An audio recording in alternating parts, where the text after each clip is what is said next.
Survey time!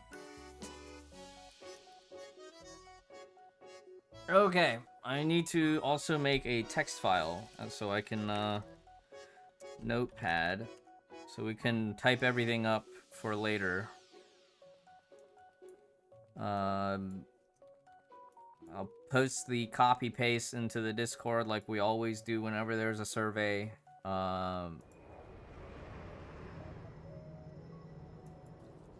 Okay, so this is a long survey, right? Or no? How satisfied am I with Honkai Impact 3rd in general? I'll be honest, I feel very neutral, right? I'm very neutral. I was more dissatisfied last month. I feel like this month, as I've just started pulling back, I don't even know if I'm just... I'm starting to just care less. Would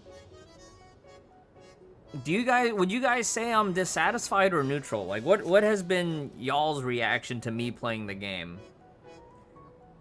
I felt like I've enjoyed my time a little bit more the further I detached, but I don't know if I'm just neutral or dissatisfied at this point. I mauled less. Yeah. I mauled less and I feel better about myself for mauling less. But I also feel like... Is this something that we need to take into context the last 6 months? The last 3 months? The last entire year?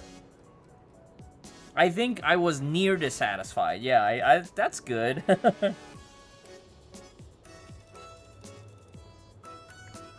Okay, well...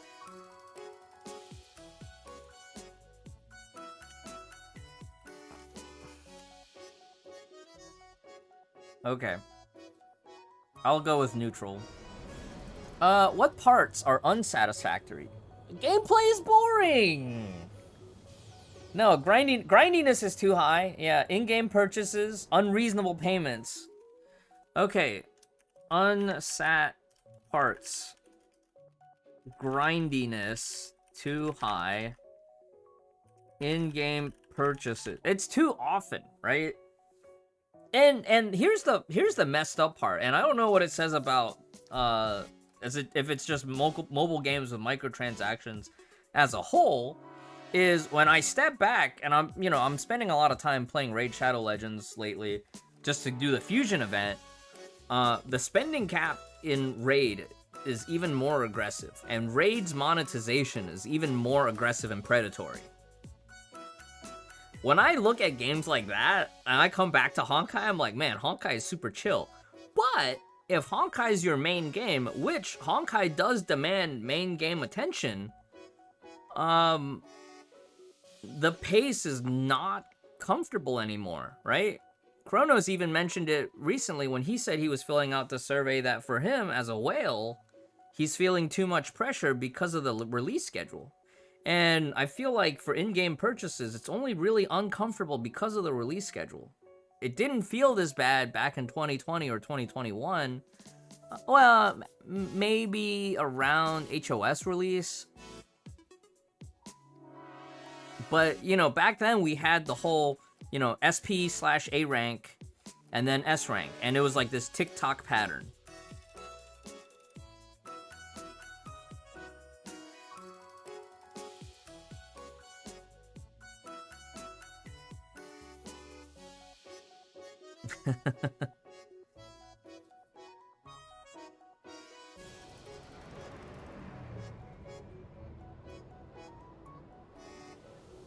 Too many spams and plugins? I actually don't feel like there's a lot of spams and plugins. But I feel like poor character growth is actually a very important one, right? We complain that for newer players, there's way too much old meta stuff that, you need to farm for. Or even current meta feels like it takes too long because you don't have the infrastructure like older players do. Older players can, double S their I-Chan in 2 to 4 weeks. But newer players, you just don't have that infrastructure.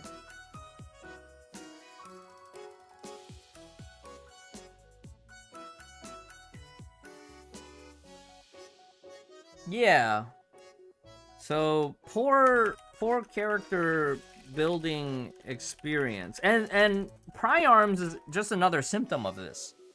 Because Priarms, when it was introduced, it was kind of like an expansion on existing stuff, but now Priarms has become the standard, which makes it really grindy. And it's not even the fact that it's necessarily that grindy, but it's the matter that once you know, sometimes if you're working on a Priarm, by the time you finish, the Priarm's not used anymore because they stop running the content.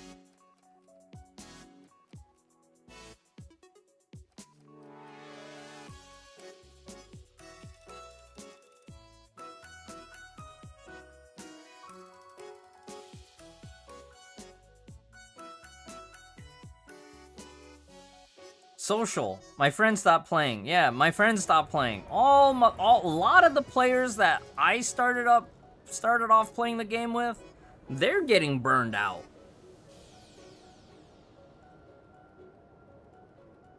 They're getting burned out, and so they quit. Like Toki, who taught me how to play Honkai, he's playing Vermintide right now. He's waist deep in rat slaying, right? He is coated in 3 layers of rat guts playing Vermintide. He's not motivated to maul low budget strats on SCA anymore. He's not piloting 4 or 5 of his friends' accounts to get them their bonuses or whatever anymore. No, he is killing rats. He's killing rats. Okay? So that's one aspect. Poor game performance is also a reasonable pick. I feel like every time there's a new patch, Fragile will come by and he'll be like, oh, they broke something with this patch. And now there's like a bug where you're losing frames, and by losing frames, you're losing damage. Like this current patch, they broke something with Hersher Elysia's aim shot, or her bow shot. Her charge shot, for some reason, is like not buffering right. That's another acceptable option, right? Poor game performance. Like every time they add new stuff, they break something and then it doesn't get fixed. If they remember it. Or it gets fixed like 2 patches later and they break something else in the process. Yeah. Yeah, so Afri, that's a... Yeah. Gameplay became boring, I feel like. I don't know that gameplay is necessarily boring. I feel like when I'm playing the game, the core game with like the actual combat still feels really good. I think the meta game definitely is stale though. Slow problem solving. No feedback or untimely feedback to my complaints, no bug fixes. I feel like a lot of the community, at least a lot of you who come to my channel, might feel this way, right? The hacker situation, where hackers were rampant on all the servers, was really bad. But they made a funny reference to it with the I-Chan thing.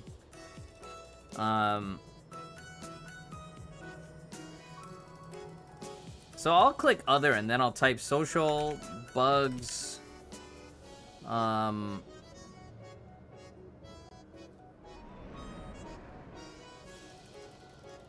meta shift too fast.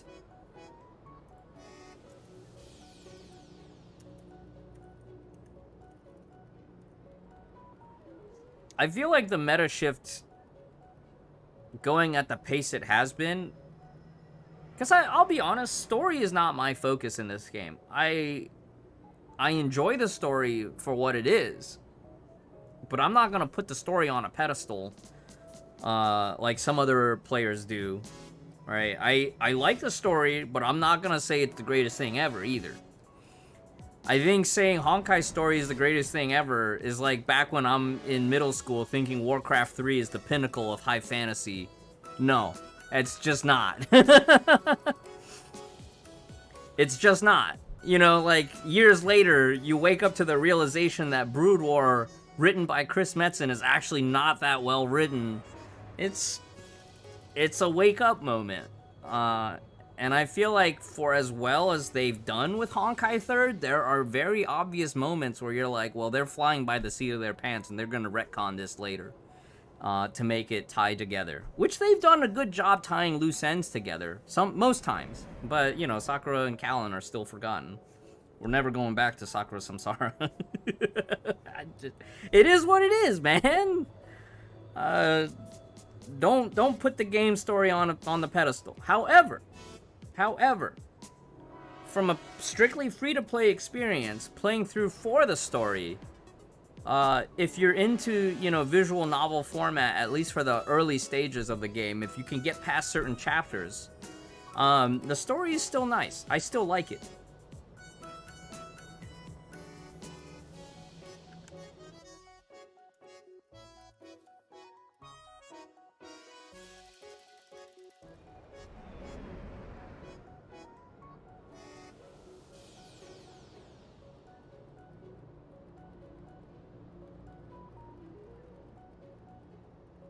Too much power creep, right? I think that's fair.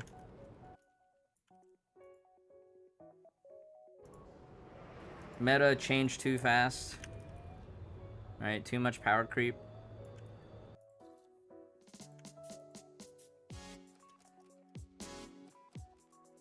So what is the pinnacle of high fantasy? Final Fantasy XIV, Purple Orc. Don't you know, the award-winning MMO?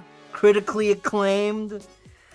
So the counterpoint about meta shift and power creep, though, is that when you're not playing at the highest level in Honkai, it actually doesn't affect you as much. That being said, once you get to a certain point in the game, you definitely feel it more often than not. How much influence do I think Honkai had when it came to Genshin's zero power creep business model? A lot, I think. And now we talked about this before when we were doing Genshin earlier in the month, where it's like Genshin and Honkai now exist in opposite extremes in multiple axes, right? Genshin, zero endgame. Honkai, too much endgame. Genshin, zero power creep. Honkai, way too much power creep. So I'd like if both of them would just get closer to the middle. Oh, we have ads. I'm sorry. Don't forget, you can use your Prime, Twitch Prime, to subscribe for free and get rid of ads. Or if you want to support my channel, you can check out my merch. We got art prints and we got fourth wall prints, fourth wall mouse mats. 1 out of 80. Don't forget to subscribe to the YouTube.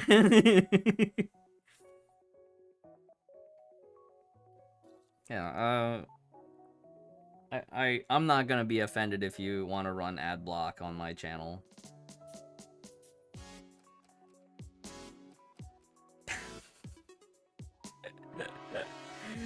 But yeah, it's like Honkai and Genshin are just two opposite extremes right now, and you know, combat in both games feel really good. You know, Shuba always brings up that point, like, combat feels really good in Genshin, I just don't know why they're afraid of adding more permanent game modes around the combat. I don't know either, man. I don't know, Poppy. But I do feel that as Honkai continues to progress, I feel like I am starting to care less about the story. I felt like Elysian Realm felt like a giant filler arc for me, and I kind of, that was part of, you know, this year I just kind of like took a step back as far as story motivations go.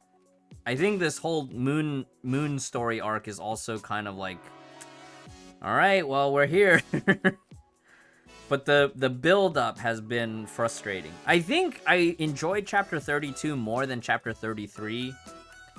Chapter 33's ramp-up feels a little bit forced.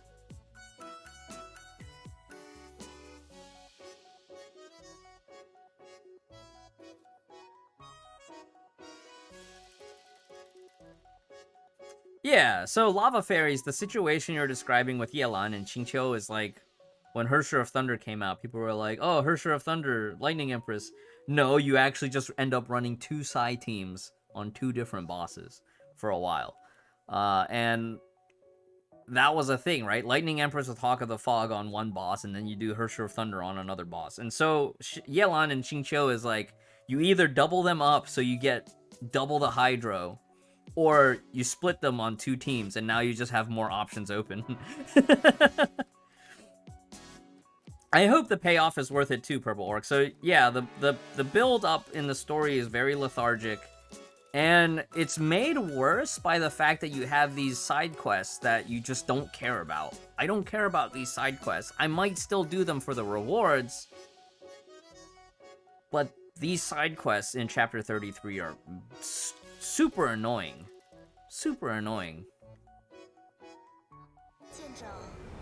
Okay, what parts of in-game purchases are unsat?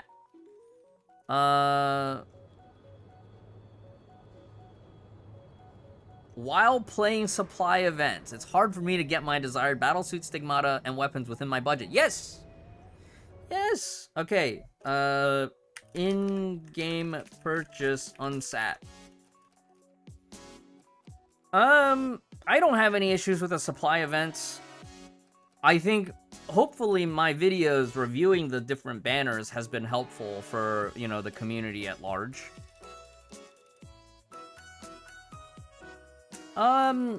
Okay, this is a funny one, right? The battlesuits equipment obtained after spending time and money didn't bring visible changes. New battle experience and higher combat power. I think the biggest frustration with this is the fact that, you know, on SP battlesuits, even if you get full gear, you can't use them right away unless you also roll for rank ups on the first day. Not an issue for players at higher budgets, but it is an issue for like low budget and free to play players. S ranks. This is an issue if you're a medium established account. You get a new battlesuit, you get full gear, and you don't have enough materials to fully build. But I feel like that is within the realm. That's within acceptable limits, right? That's kind of like that's in every mobile game. After you get a new unit, you still have to spend resources to build up. I think the worst feeling one was Sushang for me. I feel like the worst feeling one was Sushang for me, where like I had 404, but what ended up being the actual baseline for Sushang, you needed double S. So now we're stuck waiting and farming for a whole nother like half a year, waiting for the battle pass to line up, waiting for our weekly fragments. That part's kind of annoying, you know?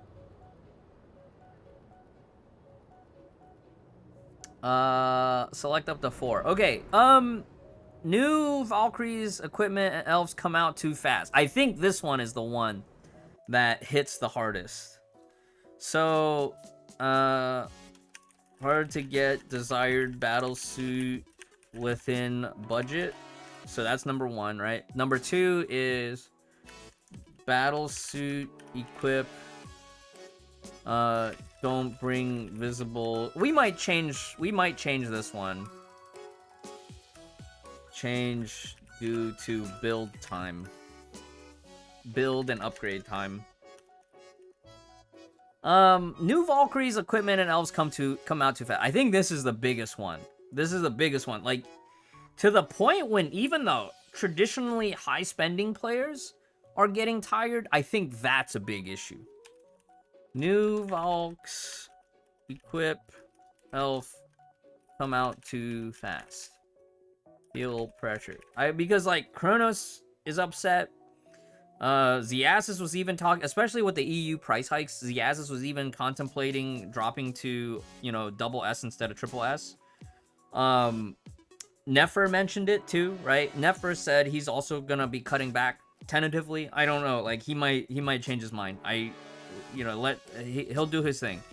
A lot of other high-level players that I've talked to that are in the higher spending range, they all bring it up. Like 4L has been trying to retire all this stuff.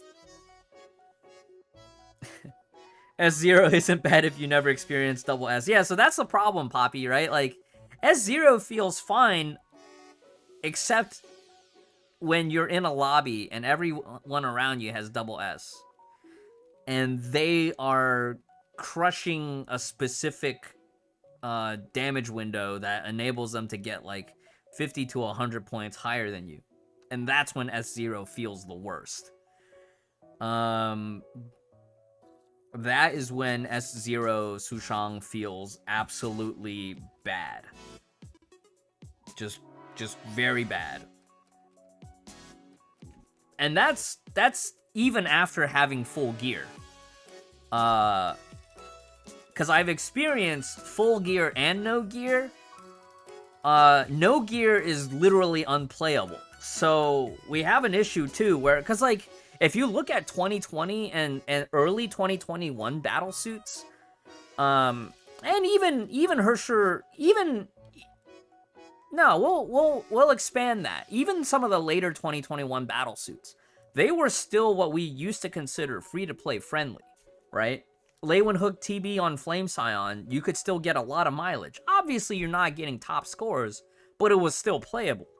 You know, AE at launch, even if you didn't have full Margrave, it made a significant impact on your ability to clear Abyss. So, you know, Azure Imperia, just very strong, even without gear. Sure, that cuts into the business model, but it feels better for the players, and it will help the player retention. Mobius, even. Mobius actually was one of the most free-to-play friendly flame chasers for an S rank. I ran Mobius with Goemon MB for a long time, and I was able to clear Elysian Realm with no problems, and even the double S fights. Maybe I don't get the 893, but I could still get, you know, 840 or 786.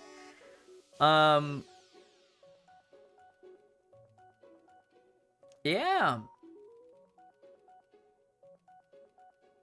Yeah, Poots. See, now they got you. They got you by the...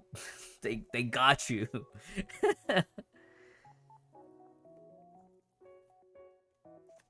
There aren't enough opportunities for me to get in-game rewards through grinding. I have to pay to get valuable items. I don't feel like this is that true. Well, yes and no. Ooh. What do you guys think about this one? Because I feel like as far as like event rewards, I'm able to get everything, but when it comes to like brand new supply stuff. Oh, here we go. This one. Battle suits and equipment after spending time and money are rarely used. This is a terrible offender. This is even more so like these two actually go together, right? Upon obtaining rare battle suits, equipment, and outfits, there's not enough opportunities for me to share and show off them inside and outside the game. This ties into the top one, because you need the content to run the team, and if the content isn't running, you're not running the team. If you're not running the team, then you don't get to show off your specific outfit.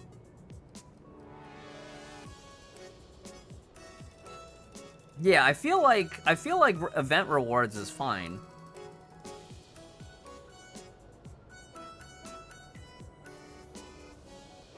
Yeah, so I feel like in-game event rewards are fine. Like, what about Battle Pass? Have you guys that have been playing Battle Pass both on a non-spender, you know, free-to-play non-spender, or, you know, Knight and Paladin, have you guys have any issues like finishing the Battle Pass if you're playing regularly? Yeah, I think event rewards are fine. But yeah, battle suit equipment obtained are rarely used.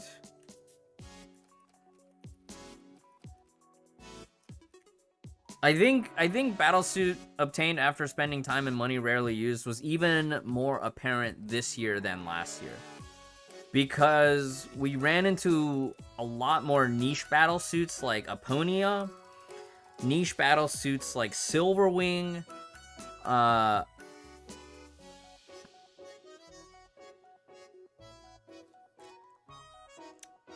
It just... Fire weather is completely rarely used, right? Like, Flame Scion just didn't get fire weather for a whole long time.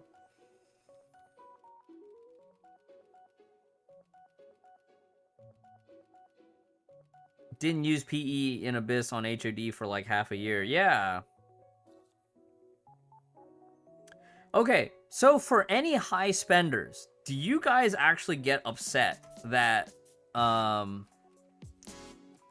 that stuff becomes less expensive later on? I feel like this one is not a valid option because you paid for the early access, basically, right? You pay the premium to get the stuff early so that you maintain your competitive edge. This is just the nature of pay to win.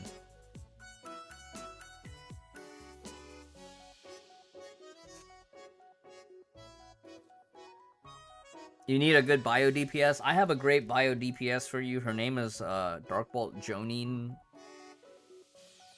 No, I feel like if you have HOS, HOS is your good bio DPS. Poot says, I do not care how accessible anything good becomes later on. Right, because you're already buying on the new stuff, right? You have new stuff to get later. And you're always just gonna, by virtue of having a higher budget, you're just gonna stay ahead of the curve. Sakusuke, what do you feel? Because I know from Kronos and the other top whales, they just don't care.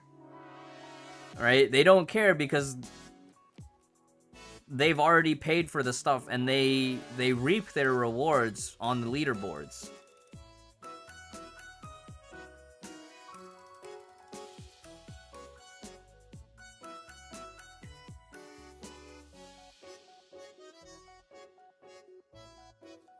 Waiting for farmables. Yeah, Yui, me too. Me too. Yeah, exactly. Cupcake, that's a wonderful point that reinforces battlesuits and equipment, right? If you weren't competitive playing, Star of Eden for HOR was kind of a bait. Because you could just as easily throw a Markov type A on HOR and get the same results with Willows, with Liu Qi. Yeah, Paralyzed RPC. We got Paralyzed RPC like twice. And then the ice version came out for Elysia. But to be fair, Shadowzut, Seven Thunders got so much more usage outside of RPC that RPC didn't even matter anymore. Right? It wasn't, we didn't need Paralyzed RPC to come back because people just ran Seven Thunders literally everywhere else.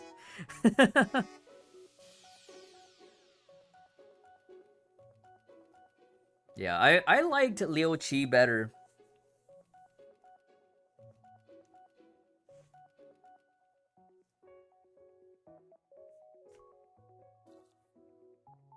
Oh man, I might have hit a wall here on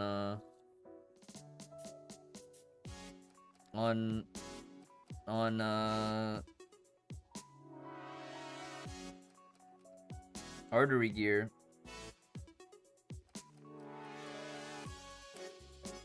Why isn't it letting me do 2-3?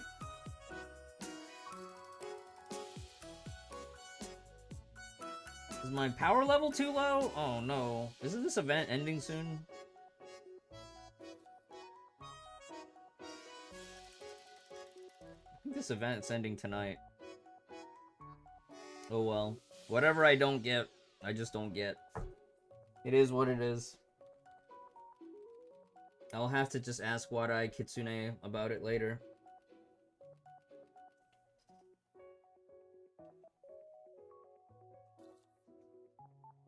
Okay. Seven Thunders was a IO case, like, oops, it's too strong. I don't think IO was too strong. Well, maybe she was, but you gotta also remember that IO was designed at the end of the double S era, you know?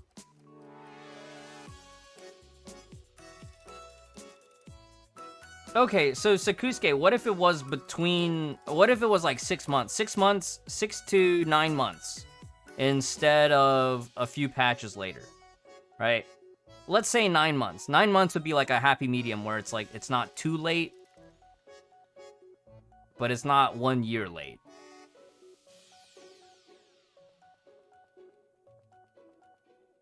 Okay, so 9 months would be like an ideal. 9 months to 1 year feels about right? It's kind of like how ADV banners is like, you can't, it won't show up for the first 9 versions or something after the original release or something. I think that's fair. Because by the time equipment shows up in Battle Pass or becomes farmable in the shop, they're, generally speaking, already slowly phasing out in the meta, you know?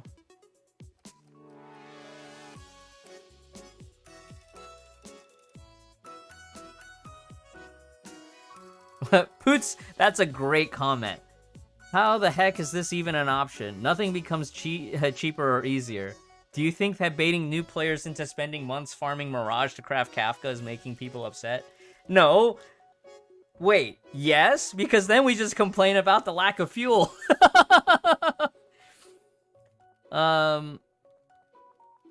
Yeah. HT was strong, Shadows. IO just had too much, she just had too much in her specific time stop.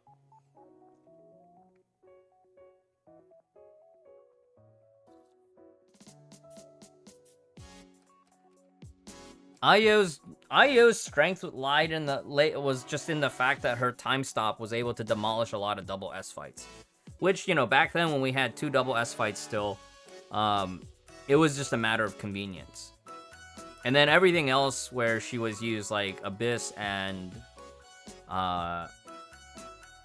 Elysian Realm, it was just like her multipliers were just good.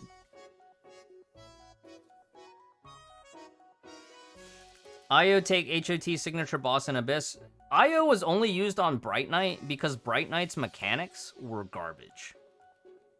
That fight had 2 waves of ads at the start. Not 1, but 2 waves of ads. The fight itself was also broken into 2 phases.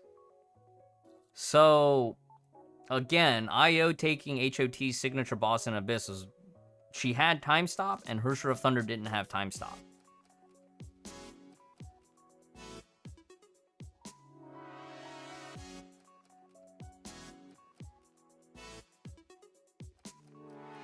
Stuff is getting more expensive after skipping. Look at SP gear. Yeah, SP gear gets more expensive with time. Even if it does eventually make it to Battle Pass, on a free-to-play Battle Pass, you can only get 2 pieces of the SP gear, not 4. So you'd still have to spend money. SP gear, generally, like, if you miss it on original release, you basically just don't go back for it until you either off-rate it or it shows up in Battle Pass.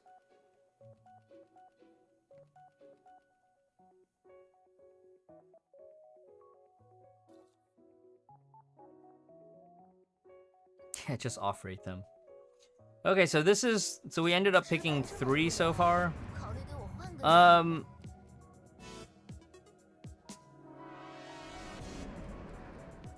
Yeah, I feel like it's these 4, right? Or do we just say that supply drops are expensive? Supply drops do feel really expensive, especially some of the other stuff like Elf gacha feels expensive, Gear gacha feels expensive. I think 280 for anything that's old meta is already overpriced. Like, if it's a battlesuit that is already... I feel like all the pulls should just be 200 or less, right? Like, SP battlesuits don't feel bad to pull on because every pull is only 120. Elf feels bad to pull on because 150, you're not... Like, it'd be different if you were getting more elf fragments as you were pulling for the elf, but the elf fragment cap is just not good either every time. I don't know, maybe I'm reaching with supply drops being expensive. I feel like supply drops are manageable, but the bigger issue is, again, the supply schedule.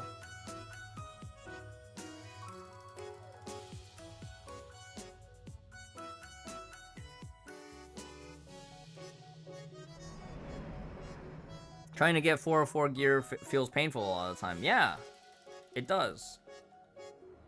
And that at that point, you kind of have to gauge, like, from the developer side, is like, okay, well, what's the end goal? Like, are you wanting to just earn money at the expense of retaining players, or are you just gonna, like, or is the goal to grow the game as a whole? Spider Frieza, thank you for the Prime sub.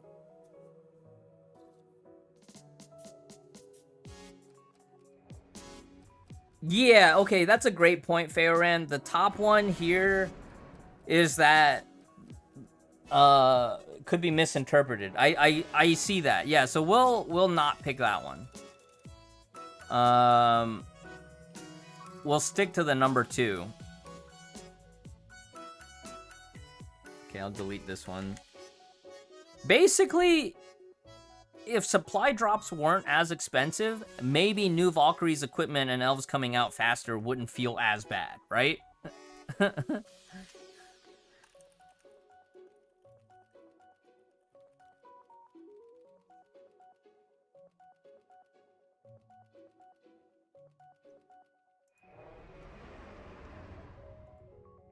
Okay, what were the reasons that made me play Honkai in the first place? This is a great one to talk about. I like this one. I started because I wanted fan art inspiration.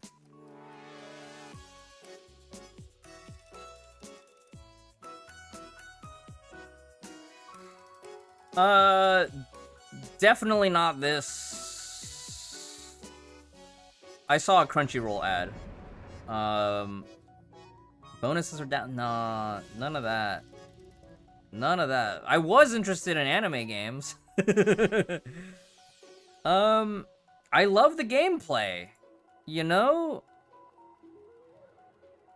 I love the gameplay.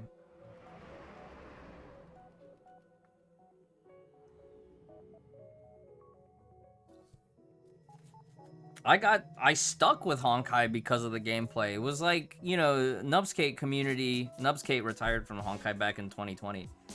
But I learned so much just hanging around other people in those various discords. Learning about how to improve at the game, you know, the older meta, the 2019 to 2020 meta, and some of the 2021 meta. Yeah, music is incredible, but all of that is, like, for me, you know, that's overflow, right? Music being incredible is an overflow, because when I started the game, all we had were 3 chapters, and they hadn't even come out with Final Lesson yet. You know, I didn't see Final Lesson until after I had came back to the game, after like a year and a half of not playing.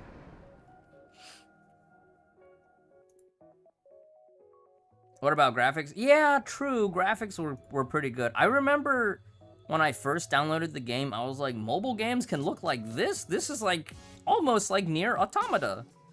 We're so close to achieving AAA status on a mobile game.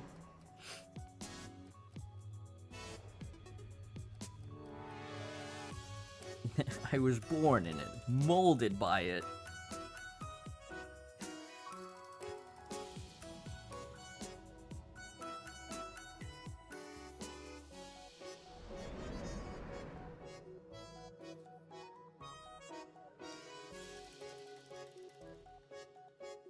Molded by the zombie and the dodge farming. By the time the thunders of Nagazora had I was already a man by the time I had heard the thunders over Nagazora.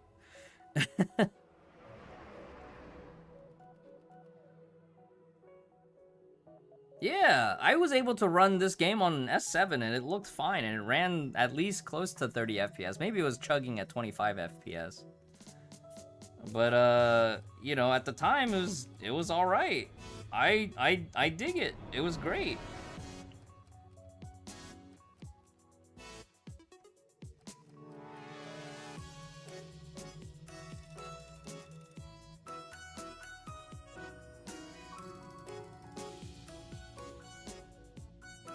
I was looking for art inspiration.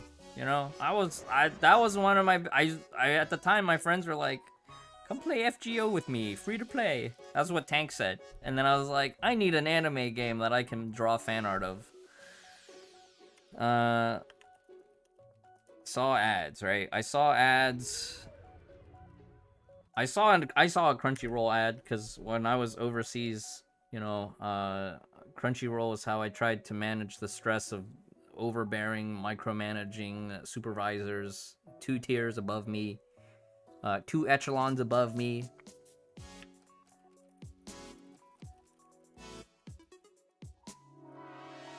But yeah, the high quality graphics.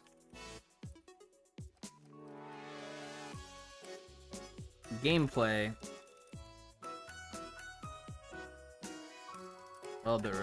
I was looking for art inspiration.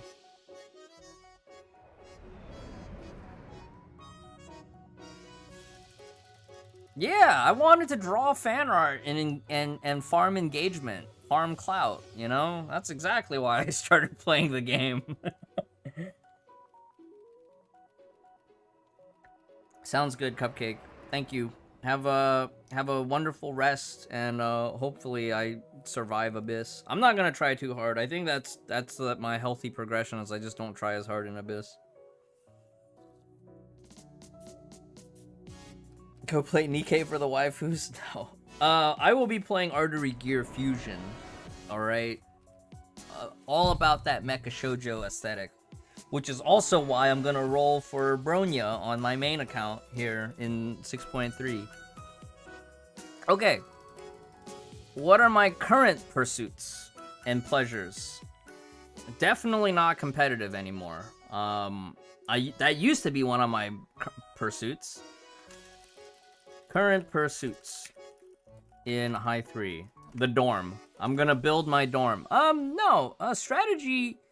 I still enjoy discussing the strategy and you know, when there are questions about like, okay, how can we get past this? I think troubleshooting for lower end strategies is still fun. I think social is still an aspect. I remember Gwent Player made this comment once too. He's like, he was already tired of the game. Either it was earlier this year or maybe end of last year, but he was just like, you know, he still plays for the social aspect. Oh, explosive and meaty hit feedback. Yeah, I always say that it still feels good to hit the buttons, right? It still feels good to hit the buttons.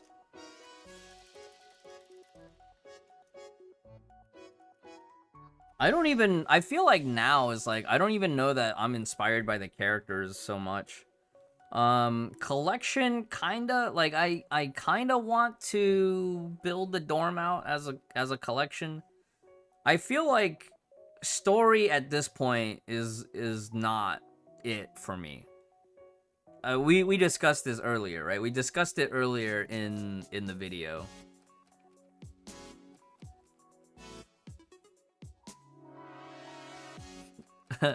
So playing supply events, you mean gambling?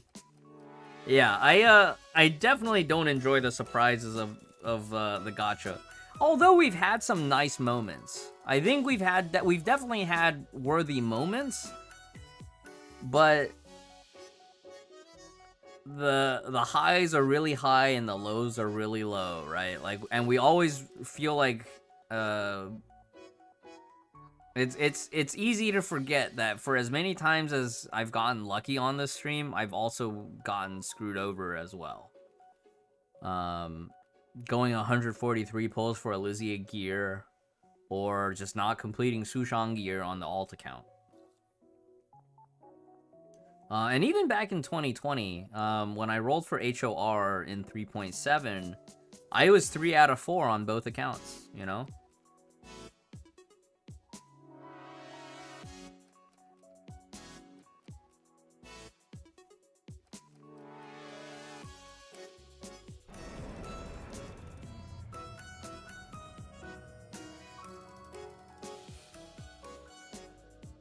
I think New Valkyries was that's when I really realized I was burning out on the game, at least in this season. Was like, do you guys remember when I was still visiting my parents over Thanksgiving, and 6.3 CN beta came out, and we did like one night of playtesting with Hersher of Truth?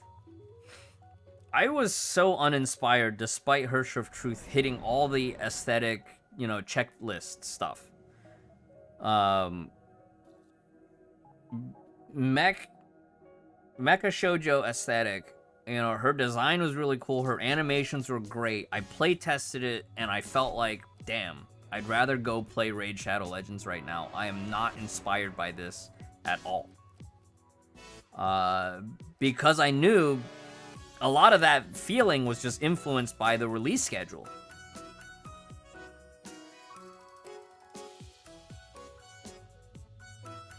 Yeah, when was I last excited for a character? I think maybe 5.5. I think maybe 5.2 and 5.5. Because we had the extra banner that was like, oh, the refund banner. The refund banner was so good. I wish that every SP battlesuit, instead of just 120 pity, it was a refund banner. 120 pity with a refund banner.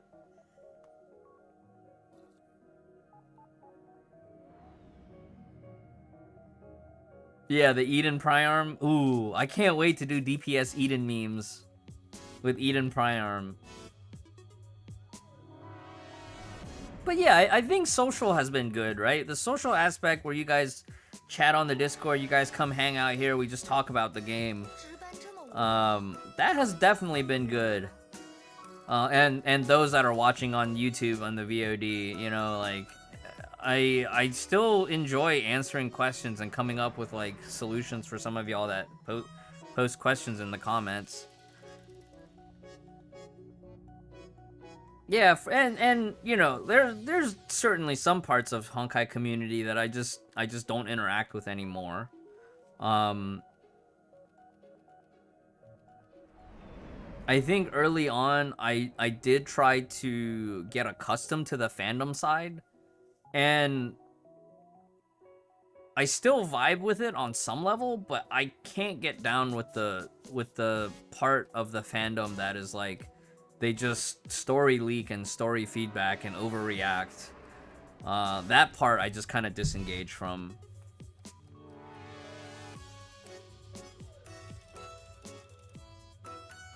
But man, the explosive and meaty hit feedback, absolutely my favorite.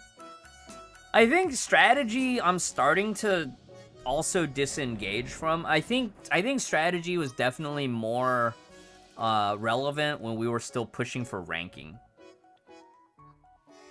Doom post community, yeah, we do a little Doom posting. We do a little Doom posting.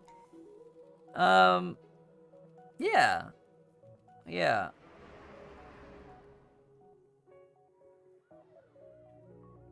I think the sense of belonging option is like targeted at like old school shut-in otakus, right? Your people who just don't interact with anybody, and they like, damn, that's the sense of belonging is a little depressing. We gotta move on. I will say though, like when I realized that I was spending so much time in Honkai, I started streaming every day. Like, it did give me a sense of purpose. Maybe not a sense of belonging, but just playing the game every day. It was something to look forward to back in 2020 when I was going through some stuff on my personal side of things. And I feel like where we're at now is pretty good as far as, you know, what I've been able to grow as a person, as a gamer. Rise up, gamers. As a streamer, right? As a content creator. There's been a lot that has developed out of Honkai as an overflow of playing Honkai. That has definitely been the highlight of Honkai for me.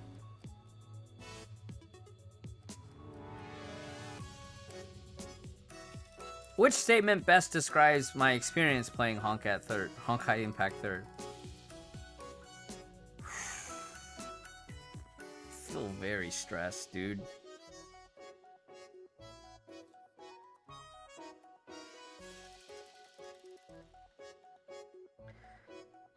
I think early on I didn't mind it because the fun far outweighed the stress, but I feel like now, especially in the last 13 months, I definitely feel more stressed now. I feel like even some parts in 2021, because I've always had this sentiment after HOS released, the escalation of new strategies definitely increased the stress level.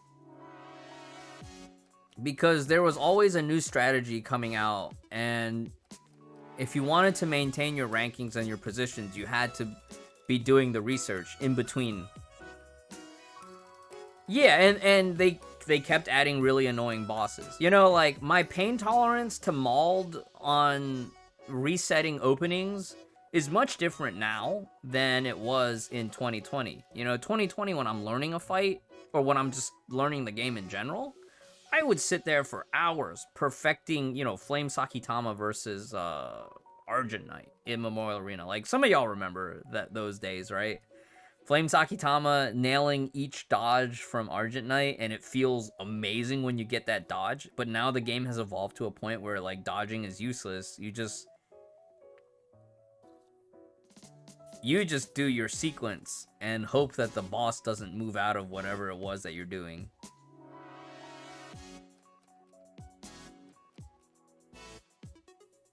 Just one and done? Yeah, I mean, one and done makes sense. One and done makes sense. I just look back, like, there was so much finesse in the older playstyle that I don't feel like it exists in the current iteration of the game.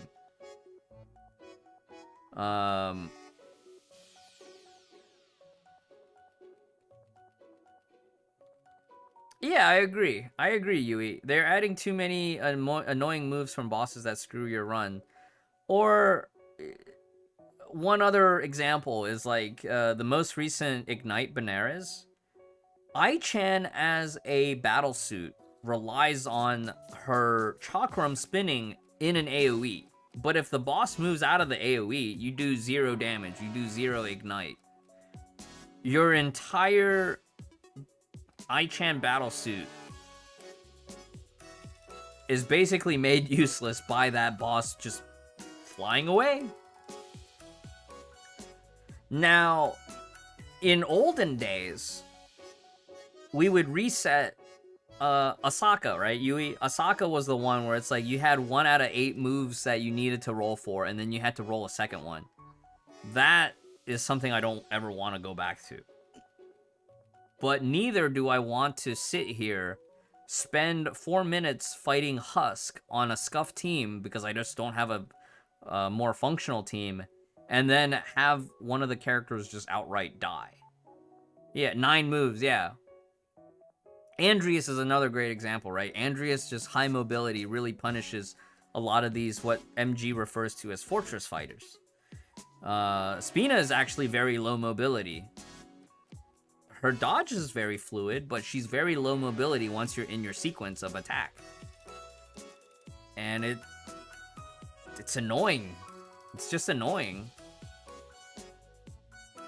Hearing that makes you feel better about skipping Ai-chan's... Yeah, Ai-chan is probably one of the most skippable SP battlesuits in a long time. Definitely, it's nice if you can get the weapon and stop at the weapon, but you can't... That's a very high risk, right? What if you roll and you get a B piece? You can't use that B piece standalone.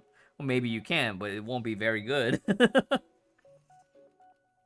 Yeah, I feel like Ai-chan's Stigmata definitely have a lot more collection value too. Keep that B piece to admire the art. Yeah, true. But yeah, I feel like I've been very stressed playing the game, and I feel like this was even worse maybe 2 or 3 patches ago, because I was doing a lot of beta testing too. Right? Because when I would get CN access and Honkai 3rd content creator beta access, I would go through and do a lot of stuff and fill out those surveys too. It wasn't just making videos, but we had those surveys to fill out. So I definitely feel like it became more feeling like work than a game to enjoy. And I definitely feel like in the last couple weeks, as I've slowly pulled back a bit, I'm starting to reignite my joy for the game.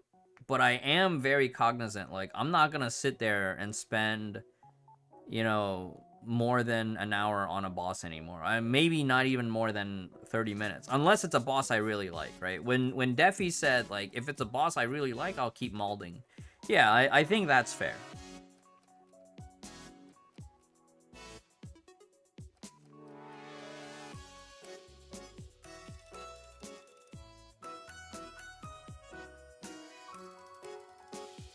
Not even enough for a full team. Yeah, understandable, Raffle Soldier. I think right now, if you're still in the process of building teams, like I said earlier, you know, focus on getting your Pardophilus online. And you could take it one of two ways, right? Get Pardophilus to triple S, and then get Eden to triple S. Or you do, you know, Pardophilus to double S, and then get Eden to double S, Creseo to double S, Carol to double S, Fischl and Haxor Bunny to double S. Especially if you don't have Sushang, you know, Haxor Bunny is still kind of important. Kind of, but not as important, but still kind of important. So those would be kind of your foundation blocks. At least in the current state of the game, those would kind of be your foundation blocks. Raven and Ichan are still farmable, so I would probably work on Ichan after that. Raven, you can still kind of farm on the side if you have extra stamina, but lately we've been having a lot more events that compete for stamina. So if you are rolling for Hersher of Truth, Raven actually becomes a viable imaginary DPS.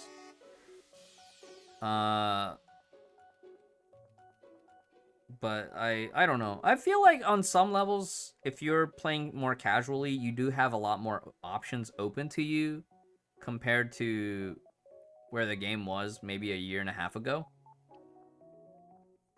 But at the same time, there's still a lot of underlying things with the direction of the game that just don't feel good, you know? Hey, Killjoy, what's up?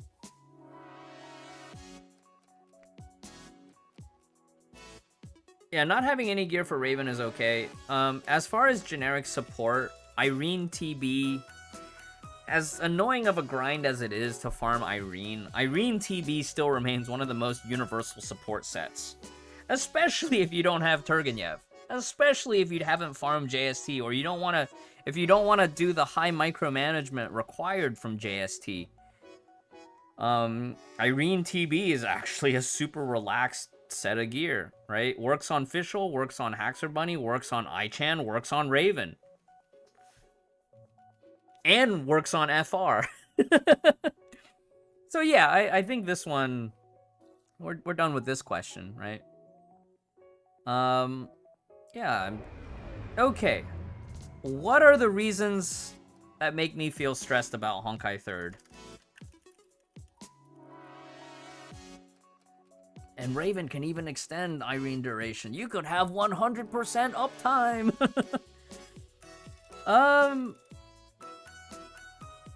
Yeah. I think too many modes and activities is a big one, right? Captain level is not really an issue because I'm an endgame player, but they also nerfed captain leveling. You can go from 1 to 80 in less than a month now. Too grindy to build Valkyries, weapons, and Stigmata. Definitely it's grindy to build Valkyries. And I don't know that I agree with, well, weapons, yes. Stigmata, not so much. It's too grindy to forge. Yes. Old characters aren't suitable. I feel like all of these, yeah. Boss battles, activities, it's not too difficult, but it is getting annoying. I wish we had 5 options.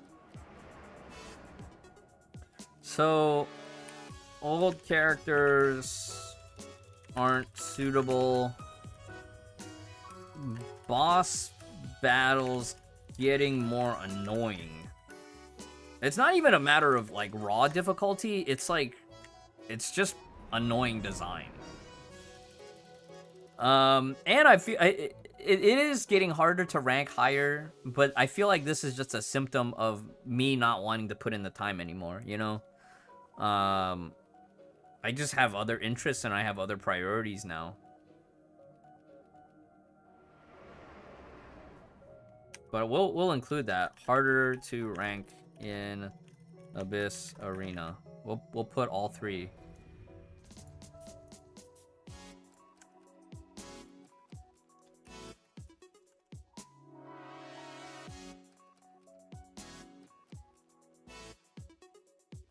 But I think too many game modes is a big reason.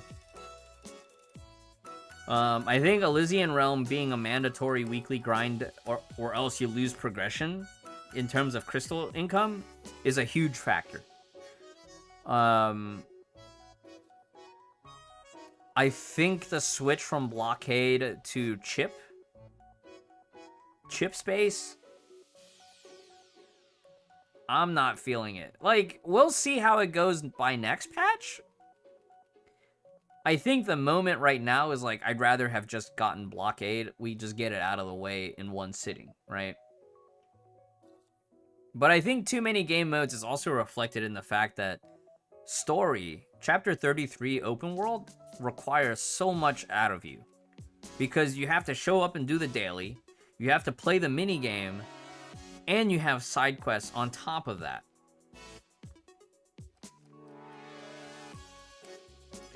Too grindy to build Valkyries, weapons, stigmata.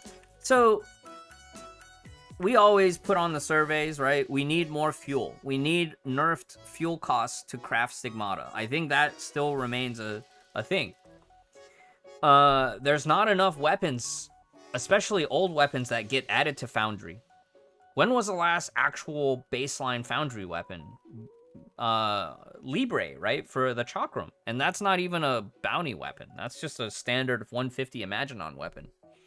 So that's really bad. Like, half the stuff that's in Exchange Shop, they should just put in bounty and just let signature weapons be craftable or something. Yeah, chip space was fun a little bit. I got tired of chip space even last patch. I was definitely getting tired of chip space.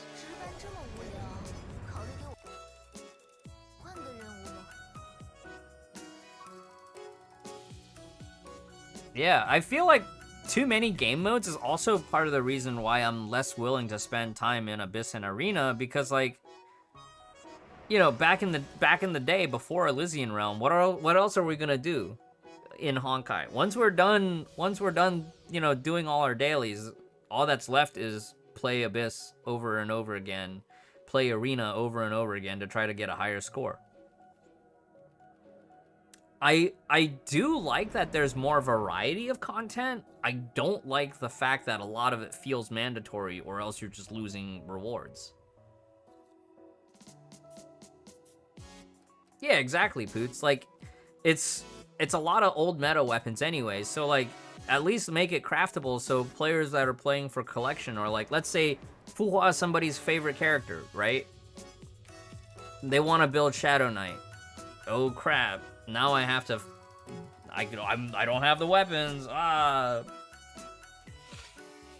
The grind takes so long anyways to craft a weapon. It takes like a month and a half getting the fuel ready anyways.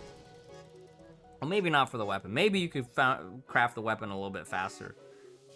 But one of the funny things as it ended up was like, they sped up leveling, but they didn't speed up crafting. You know, back in the day, when leveling took forever, it was okay because all that time that you spent leveling, you could craft things while you were leveling.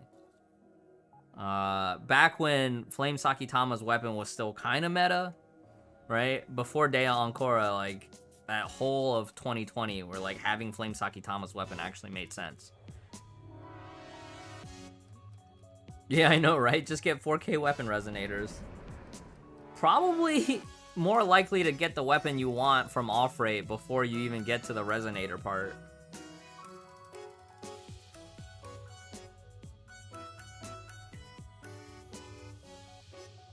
I disagree, Zed. Are you still doing Abyss and everything? Are you still getting all the rewards for everything?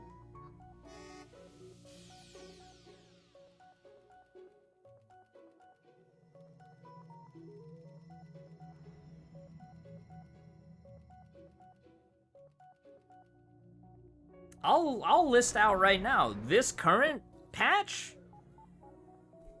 I-Chan event, Chip Space now online. You still got dailies in Chapter 33. Cabbage Garden, but I like Cabbage Garden.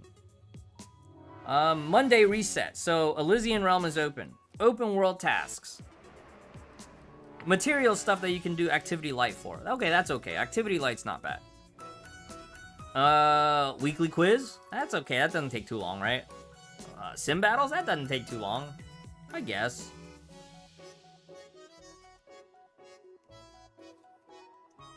On Sunday and Wednesday. Okay, well, there's still too many game modes, but you're just scheduling it out better. I think that's okay.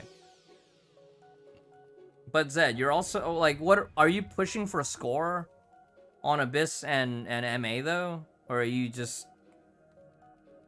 getting a specific one and done, or like 5 attempts and done?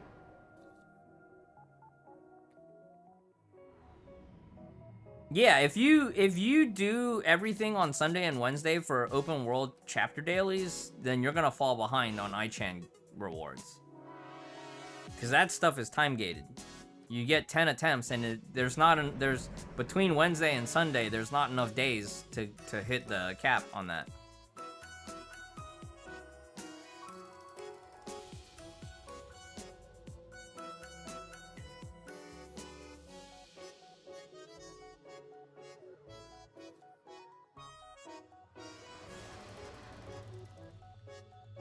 Zed, you're on EU, right?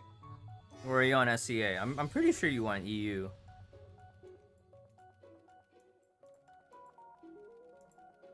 Yeah, that's right. Okay. Well, that makes it... Okay. I see where you're coming from.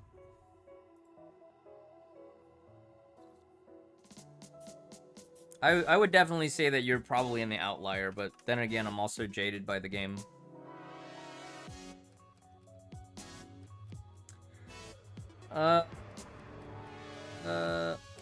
Yeah. Right. Skipping Hephaestus because you don't have full Bastet, that makes sense. Yeah. I think on NA, I just took a 500. I did do a few runs on NA because I did want to see like what it was like. I was kind of having fun when we did it. It was alright. Okay, what do I think about the update frequency of Honkai Impact content?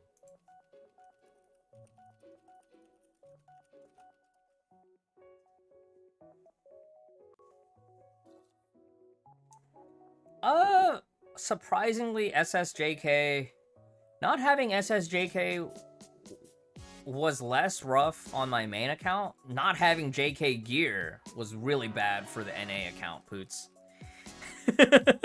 I had to just run Haxor Bunny. With a DOR. Not even a Crusher 19C on that account.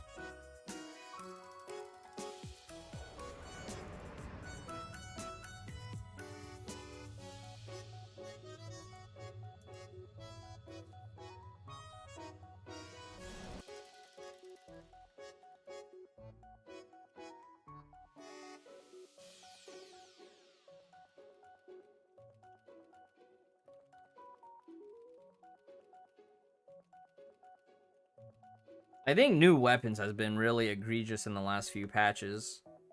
Star of Eden and now Echoes of Paradise Pry. Ugh.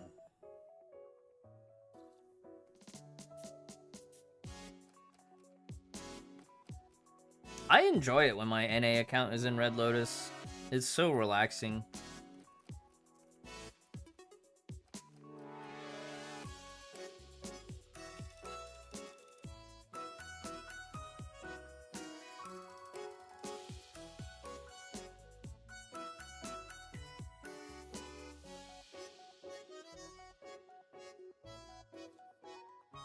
Okay, I think with Elf, it's not.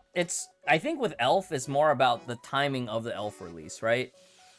Like, if they did a filler patch where the only thing that was released was an Elf and maybe a weapon, but no new battlesuit, no new stigmata, I think that would be super chill.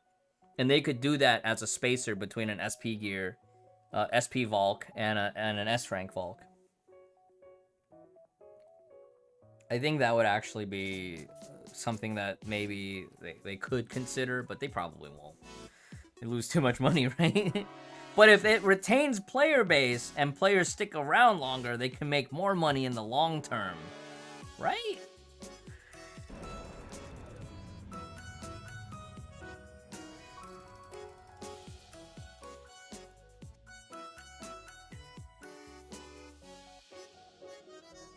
That's how I feel anyways. Which statement best describes my situation? I think the middle one is a perfect explanation. Though I love improving my mechanical skill and trying complicated stage mechanics, I prefer to embrace an easier experience. And that's just partly where I am as a gamer now, right? Like I'm getting old. I've been playing Honkai for almost 3 years now. I'm a Honkai Gen X player. Elder millennial in Honkai. I'm not a day one player like Nefer, but I resonate with a lot of the veteran players on a lot of things. No, we're not that doomer, Hasper. We're not that doomer.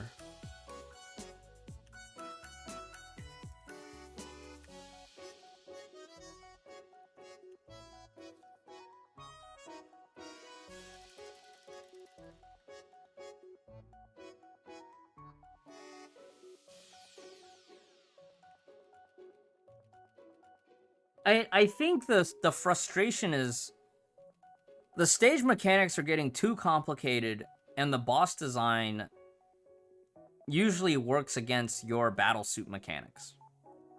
So no longer are you getting to run your battlesuit mechanics against the boss. You have to do your battlesuit mechanics while also doing boss mechanics. And it's like the whole Asmongold describing retail WoW being too hard situation. You know, part of the reason a lot of people really enjoyed old classic WoW is because a lot of the mechanics just weren't as complicated, and so you get widespread adoption, right? A lot of players play. And I felt like that was probably the case for Honkai too in the first, first couple years. The mechanics were a lot simpler. And it escalates, but it escalates and it hits a sweet spot, and then it goes past that sweet spot, and now we're in that post sweet spot point in Honkai where there's just too much annoying stuff in a boss fight. Either the boss itself is doing annoying things like just moving out of your AoE, so it just completely invalidates your battlesuit experience as a whole. Like Raven and Aichan both have really long ultimate uptimes, right? Their ultimates just last on field for a long time. But if a boss is like Andreas or, Ignite Benares, and they just eat themselves out of there, you get zero benefit. Ignite Parvati also liked to move around a lot too, so he wasn't that much better. Even though sometimes in my mind, my memory plays tricks on me and I think he's better, but he's not.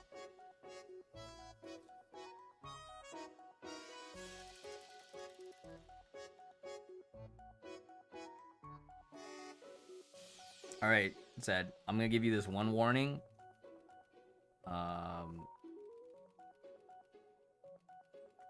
We're not talking about PGR, alright?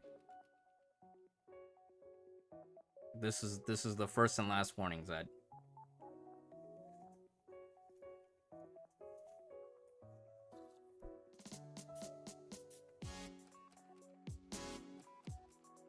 It's things like that make me not want to even bother trying PGR. When people come in and they're like, what about PGR? No, I don't play PGR because you have all these elitists that left Honkai to go play PGR, and now they think they're saints or something about it.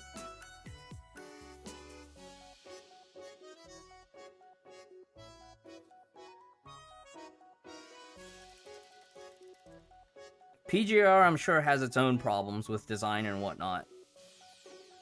So if you want to complain about PGR mechanics, do so on a PGR Discord.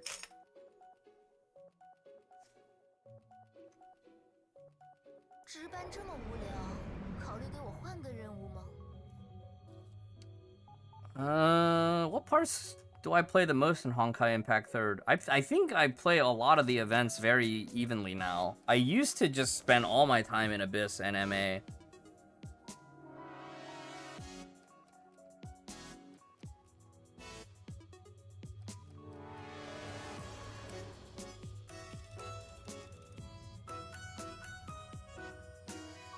I guess Abyss is still kind of the top rated.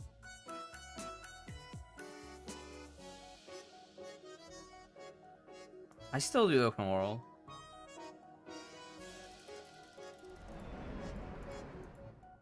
I'll just check it all.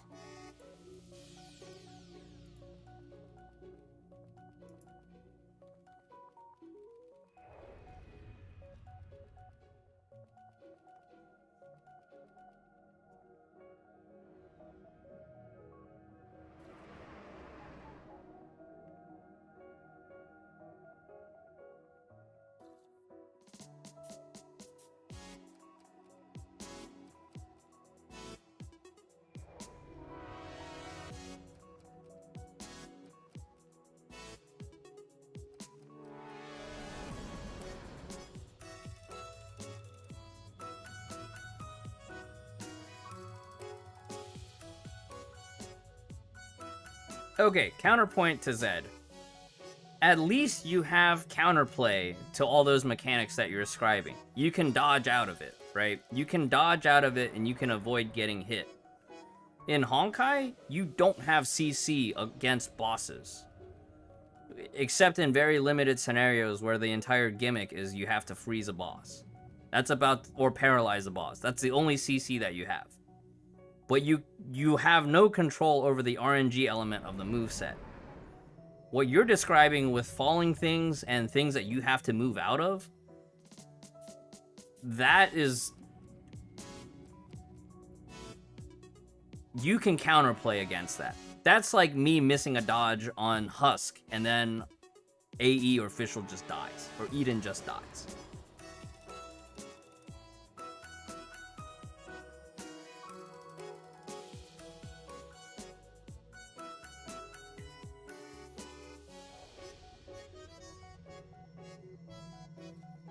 The way you phrase that comment, saying, you know, such and such is baby level, you sound like all the Honkai quitters that went to PGR back at the beginning of 2020 to play the CN release of PGR.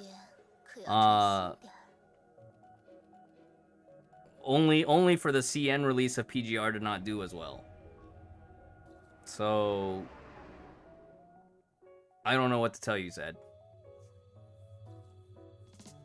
For the VOD purposes, I'm gonna just declare that I have no ill will towards PGR, but when I get people coming in from the PGR side asking me, oh, are you gonna try PGR?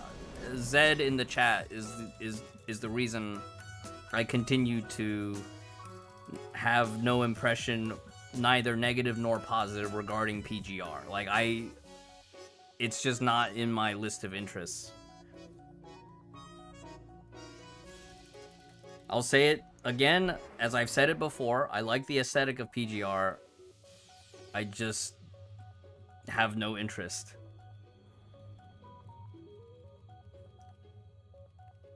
Alright, back to the survey. How satisfied am I with the following game modes of Honkai Impact 3rd?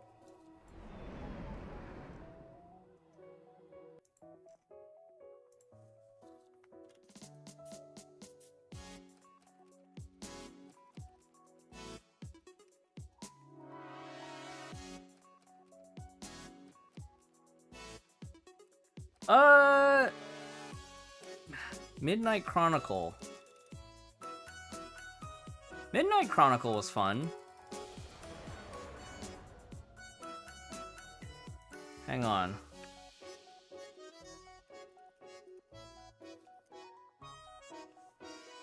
Yeah, Midnight Chronicle was super fun. That was Tales of Sha. Midnight Chronicles was super fun. Elysian Realm, highly dissatisfied. It's the whole Torghast argument, right? Anytime there's a rogue mode that has progression or like progression-related rewards tied to it, it just becomes a chore. Co-op raids is neutral. Like, I do it. It's not my favorite thing, but I also don't mind doing it. It's a matter of just remembering to do it. It's like, you know, showing up for weekly raid or making sure you get your mythic key done for the week in World of Warcraft. So I find it acceptable. Yeah, exactly. The weekly cap makes Elysian Realm the worst. If I only needed to do one run, I'd be okay. Even if it was like, if it was only one run for the crystals, I'd be okay. But the weekly cap requiring me to do more than one run, that's where the pain comes in. Chronicles. Chronicles, I can't remember because it's been so long since I did them. Chronicles could probably use either a coat of paint or maybe add another time-limited event into Chronicles as an archive. Open worlds, I'm kind of dissatisfied because I feel like at this point, open world is just like a stamina drain. Challenge mode in Chronicles is too grindy. Yes. True. I'll put dissatisfied.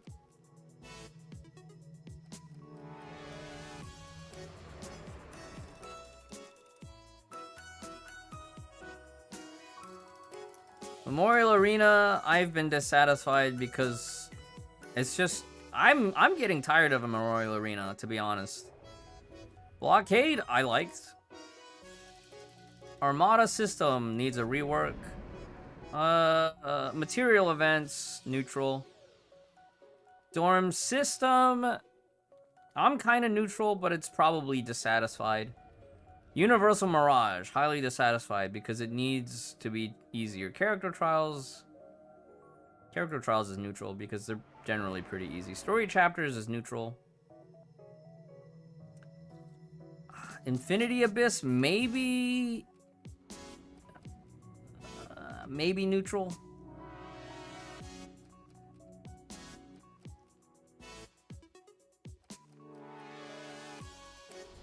I'm not gonna type all this in the notepad though.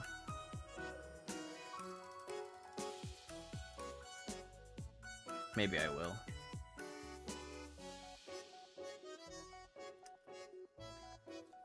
I'm almost there, Hasper. I just need to slack a little bit harder.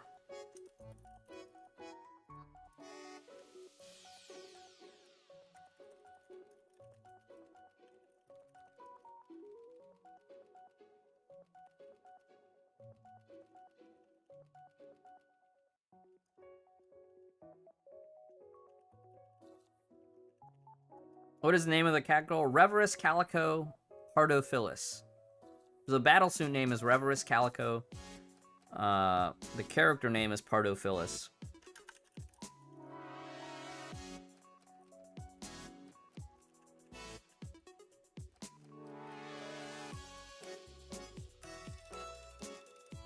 Yeah, I think open world, I'm only really dissatisfied because it costs too much stamina.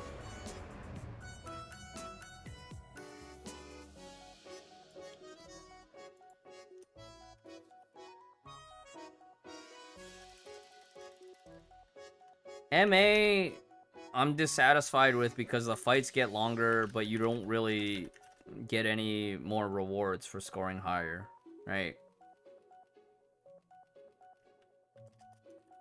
Blockade I liked. I miss Blockade. Armada, I'd actually say Armada's kind of neutral. It's boring, but it's okay filler.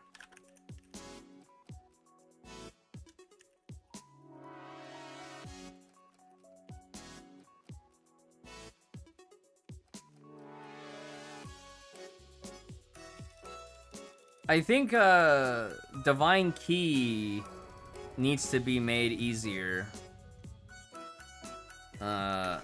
Universal Mirage definitely needs a rework because it's way too expensive and way too slow for the farmable stuff.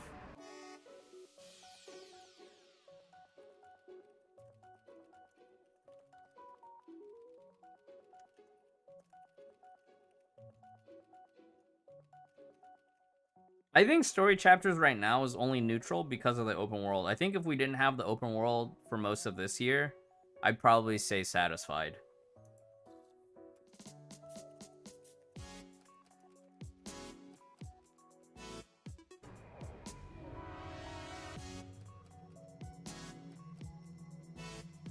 Armada system, ooh. Grindiness. Yeah, grindiness. Okay, Armada, neutral. Dorm system.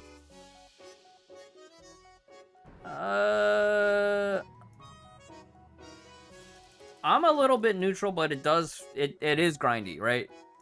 It is grindy because you have to farm a bunch of old A ranks that don't matter anymore. Very grindy.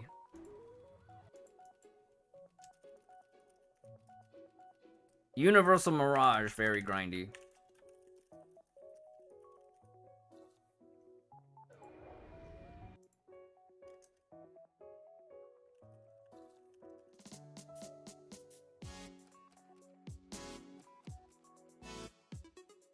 Open world's very grindy. I feel like with open world, it's too much of a time gate. Finishing Sakura Samsara and Shixel HQ takes way too long.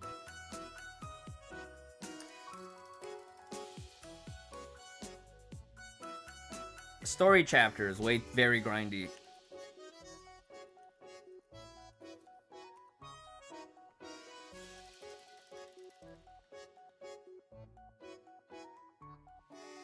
Oh, yeah, true, Hasper. I forgot. Gene limit system is part of the dorm system. It's way too grindy. Story chapters has definitely felt very grindy in this whole past year. Yep. That's true, Sakusuke. We could say, oh, Oath of Judah is in the exchange shop, but man, screw all that noise. Screw all that. In those 9 months of fully raiding for the Divine Key, I could have been playing World of Warcraft and raided 3 tiers of content already. Or, 1.5 tiers of content already.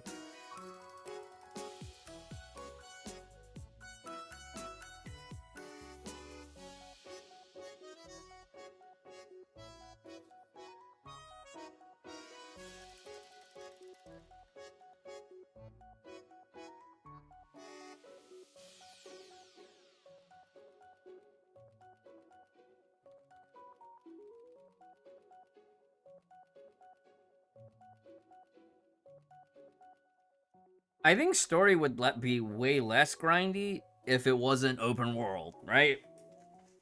Yeah, it felt like even Colostern wasn't as bad because when you were playing certain chapters, it was just very linear.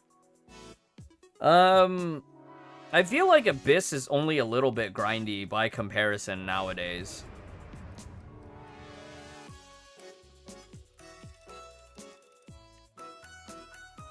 Abyss is just kind of like, at least where I'm at, is like, you just have to show up and remember to play. And it's only, I feel like with Abyss, it's only grindy when you really want to push for score, but outside of pushing for score, I still enjoy Abyss.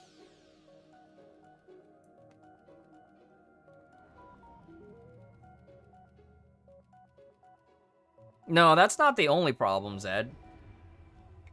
Like, Chapter 32 open world, even though it wasn't very well optimized for devices, I still thought it didn't feel bad to play, as far as doing the dailies. Chapter 33, I have zero motivation to do anything. If it weren't for the Ichan fragments, I would be skipping it entirely.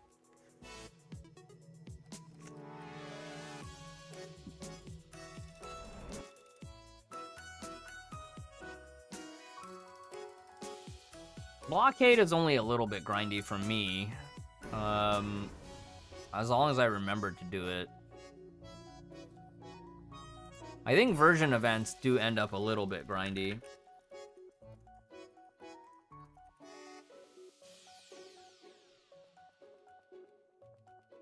Yeah, the open worlds feel like an artificial time sink. I think material events... The one thing I don't like about material events is it costs way too much stamina. But having the light button feels very good. I wish material events cost like maybe half as much stamina or only 75% of the current stamina costs, but with a light button. Co-op raids, that's still a little grindy, right? Because you still got to remember to show up and do it every day, every week for like tactical and Taurus raid.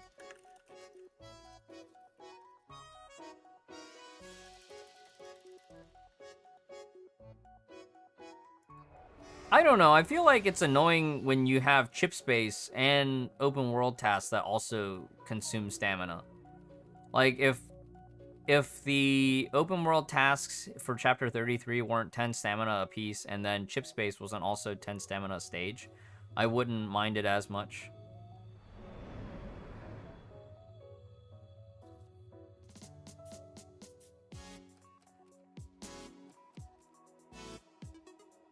Yeah, that's true. May's lunch and dinner. And then Hoyo Lab login. Speaking of Hoyo Lab login, I gotta go do that right now.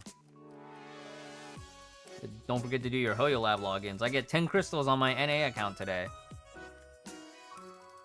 I'm still logging in for Genshin, but I haven't logged into Genshin in a bit. Ooh boy, we should probably log into Genshin later today. Yeah, look at that, 200 Astrite. And then tomorrow on main account, I will get a stamina potion for 60 stamina. So don't forget to log into Hoyo Lab if you like freebies.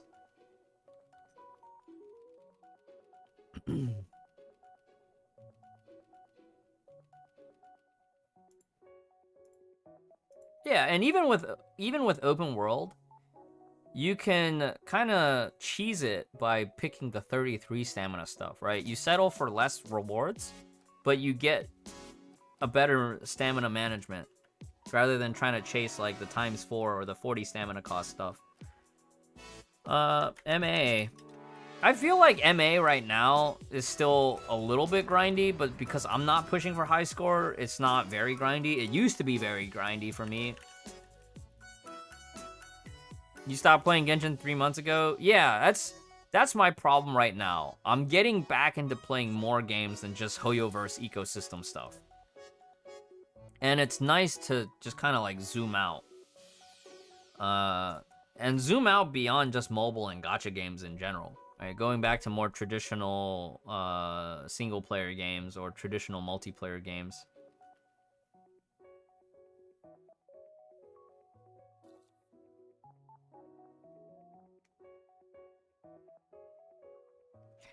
Yeah, Zed, unless you stack everything on one day like you. Well, see, here's the thing, Zed. You're trading off a lot to get that one day, right? You do everything on one day, but you don't feel any of the pressure of the grind.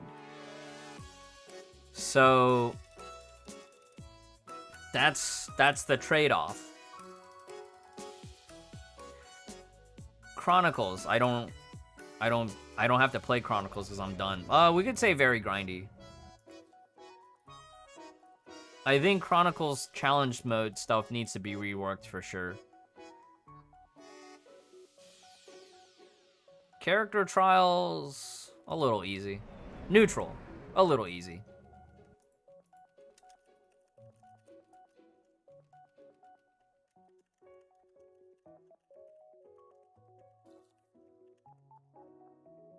I think it was definitely harder when you didn't have access to pry arms. I remember, I think it was, I forget if it was like Hersher of Thunder or, I think it was Hersher of Thunder, the EX trials, right?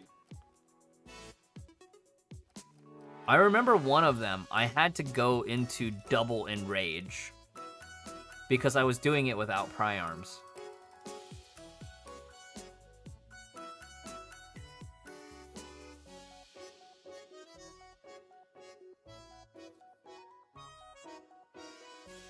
They kind of replaced character trials with Elysian Realm for a bit.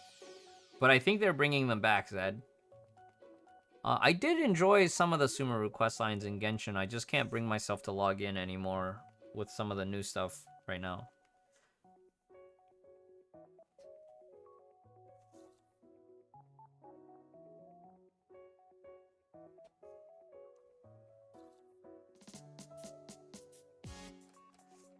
Elysian Realm, very grindy.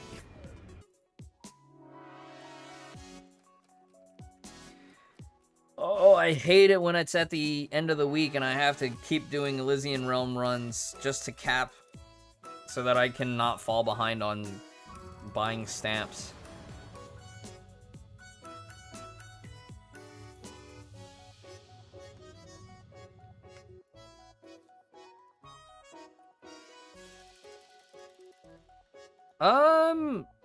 I don't know if I find anything interesting anymore. Right? Like, I feel like I've already... I'm kind of done with Abyss and Memorial. Version events, I think. Sometimes. Yeah, I think version events are nice. I like playing story chapters just to find out what happens next. I'll still put a check mark on Memorial and Abyss. Because I think those are still things that, like, I actively look forward to doing. Speaking of which, we probably won't play Abyss today. We'll probably do Abyss tomorrow.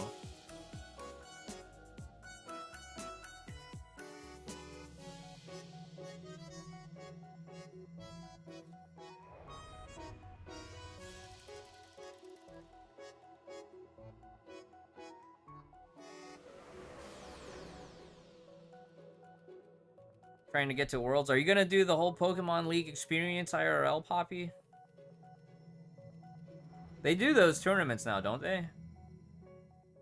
How much shiny farming do you have to do that, though, right? Because you have to, like, go through the whole process of, like, building a really strong team, which involves shiny farming, breeding, and the whole shebang.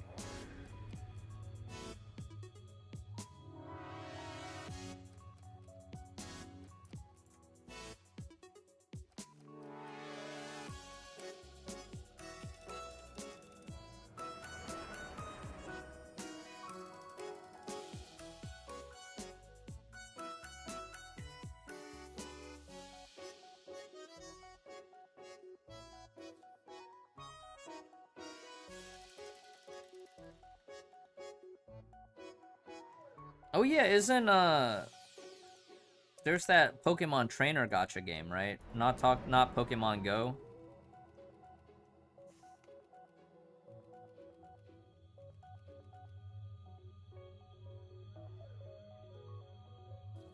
Masters EX, that's right. I never got into that one.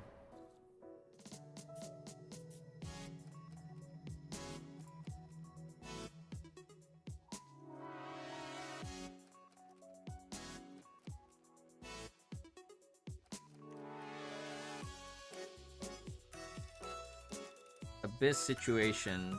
I'm definitely still playing at least a few more attempts. I'm not playing as much as I used to.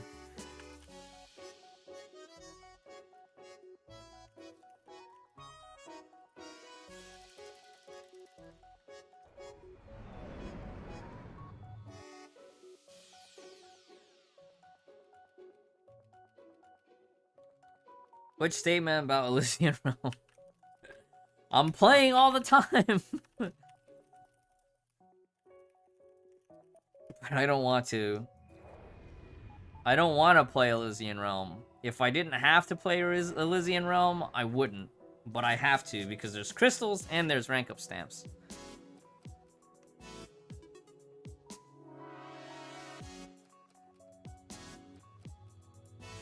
Cycle missions, the bane of my existence. Not only do I, of course I'm doing them weekly. I need my 500 crystals.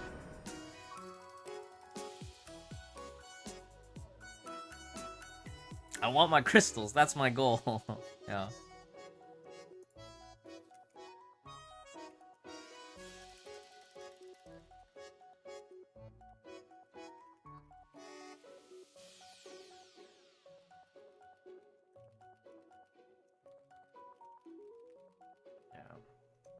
Let me find out what is my goal?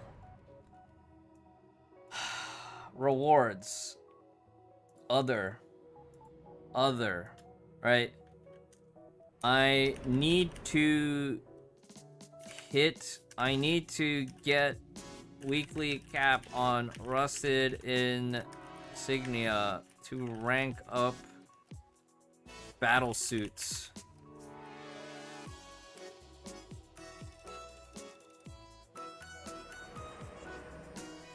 I don't like playing ER.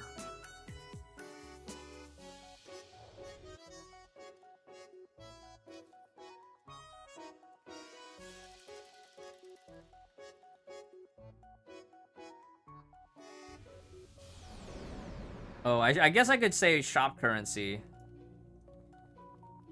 ER shop currency to get materials and rank up stamps.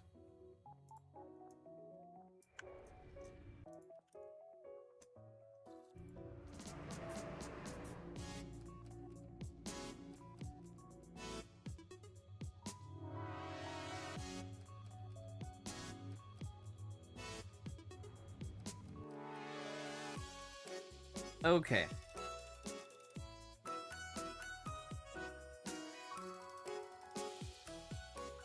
Yeah, I've been playing all the time, and that is the problem. Too much gacha. I feel like Zed's amount of gacha is probably...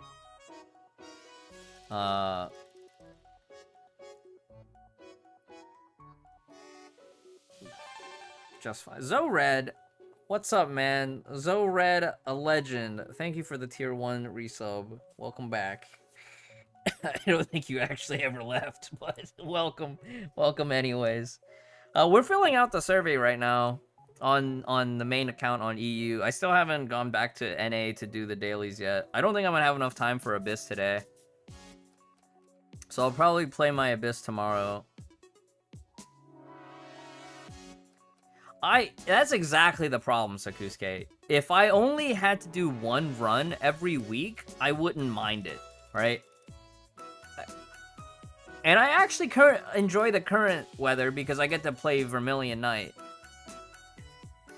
I get to play Vermilion Knight, and Vermilion Knight's my favorite character, so I'm having a blast for that first run. But after I do my first finality, I don't even play finality anymore. I play 2.5. I used to do finality, but I felt like it's not even worth the effort. Not for me, anyways. I think if you enjoy ER and you dig doing the finality runs, that's all fine. I just feel like it's a waste of time for me. So I do my 2.5 run, and then I'm like, okay, well, which character haven't I maxed out? I'll do shallow runs on that. Oh, that's okay. You can actually get by with quite a few stat sticks. Oh, I have ads going. Oh, but you have a sub. So I'll talk to Killjoy here for a second. If you have Ragna, or if you have Thales TM, I feel like Thales TM was always a great, like, catch-all universal placeholder stigmata. So Thales TM with a Musician B is a great VKE, like, budget build. Hey, Mamizaki. And then you can also just throw on, like, Labor of Olympus from APHO1. We need refund for Priarms? We don't need refund for Priarms. We just need Priarms to be cheaper. But that was one of the survey questions that was in the earlier, was like, we invest all this resource into equipment, and then there's no place to use them anymore. Okay, likeliness, activity likeliness. I need to stop getting one guide by Zed. Zed just keeps one guy stunlocking me.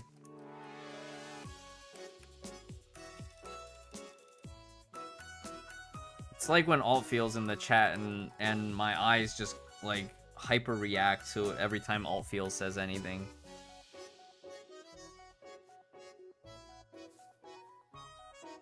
Yeah, extractors would be nice, but I wish they would just make it so much less punishing to even craft Priarms in the first place. Like, the whole weapon system just needs a rework. Activity likeliness, stigmata. I will still play for a collectible stuff. Story content, very likely. I think this part I don't even need to chart, right? Emblems. I'll likely, right?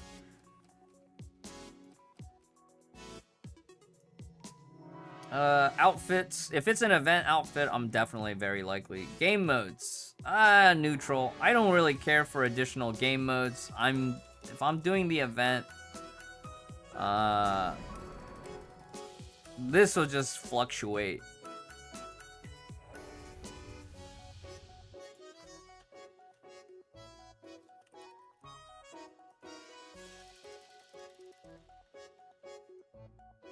All of it. All of it. Select up to 5. All of the other. All of the above. Oh, wait. Not character appearance and special effects. I need character skill mechanics, ways, and supply rules.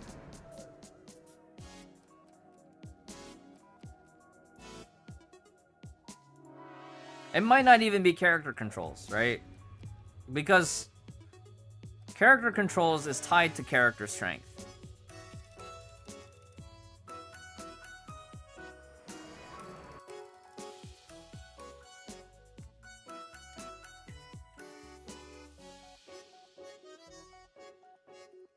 But character controls would be tied to skill mechanics.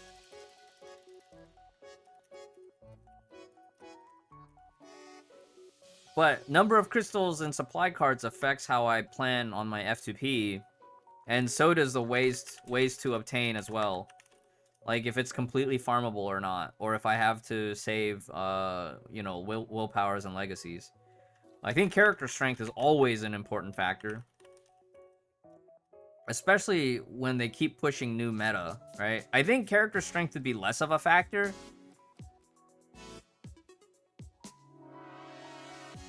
if they weren't releasing new bosses all the time. I think character strength would be less of a factor if they just openly stated this is not the premium, you know, if they brought back A ranks.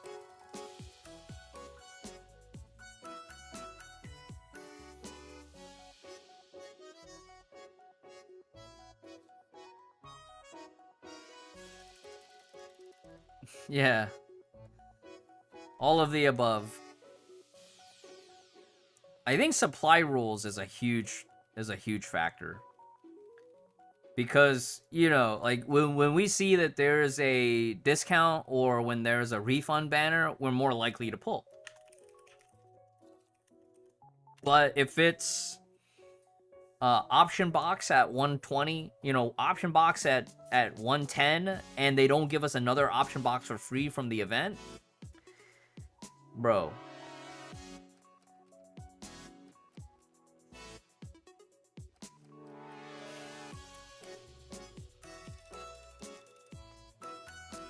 See, the problem with the Silverwing and Vilv style expansion banners, those are only considered discounts if you were gonna spend that much for the battle suit anyways.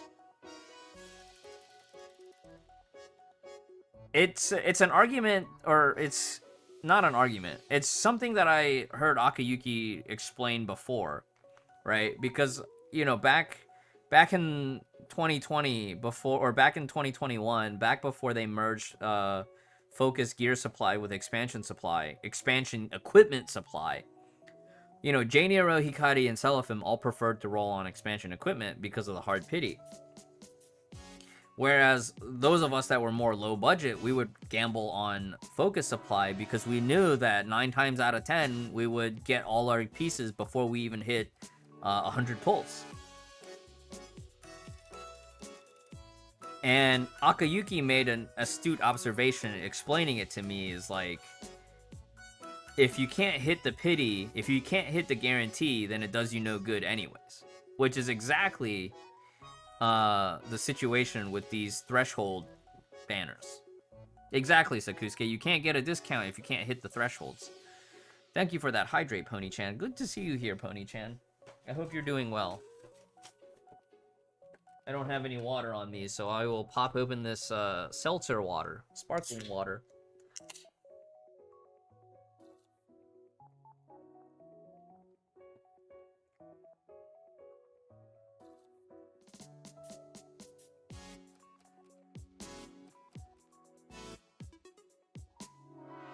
Yeah, it would be nice if pity and guarantee for any of the existing uprate counted so that you only targeted the missing pieces. I think that would be nice change. I think that's a very good change that they could make, Zed. I absolutely agree.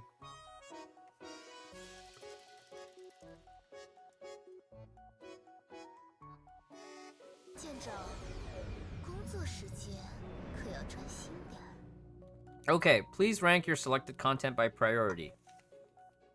I think it's just the order that it comes, right?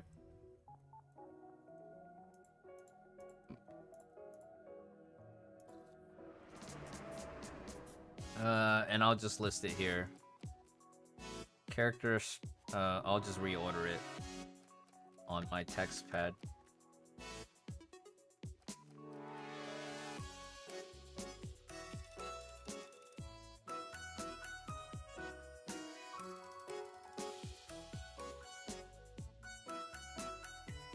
Actually, supply rules should be number 4 or number 5. So, yeah.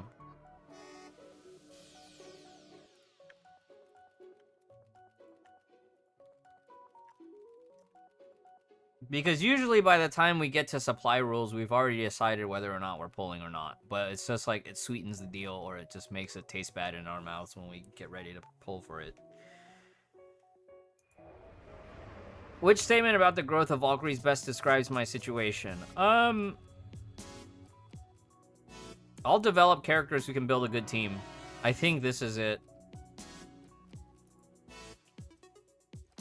I think team synergy is very important, right? Like, this is where, if you don't have access to Sushang, it still makes sense to develop Haxor Bunny. Maybe not over-invest and take her to Triple S right away. I agree, Mamizaki. I think being able to transmute any G2 into any G3 would be huge. And then taking any G3 into G4. Like, I always thought Kafka would be the best G3 template for Elysia physical. Going from Dirac to Elysia made absolutely 0 sense. You're taking a burst mode Stigmata and then changing it into a charge attack when you just as easily already have existing charge attack G3 equivalents.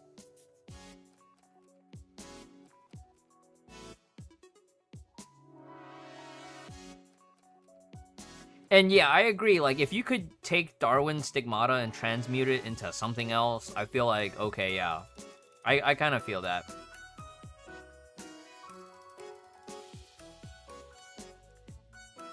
I would even go so far, Poppy, not to convert purple lenses to red lenses, but just merge the lenses altogether. Because red lenses right now are much easier to get than purple lenses. At least in the late game. But like you said, purple lenses, you just run out of uses for them eventually.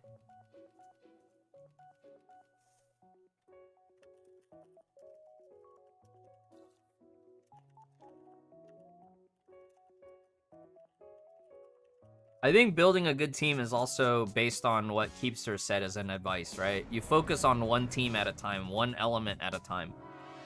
So that way you can use that team as a whole to clear content.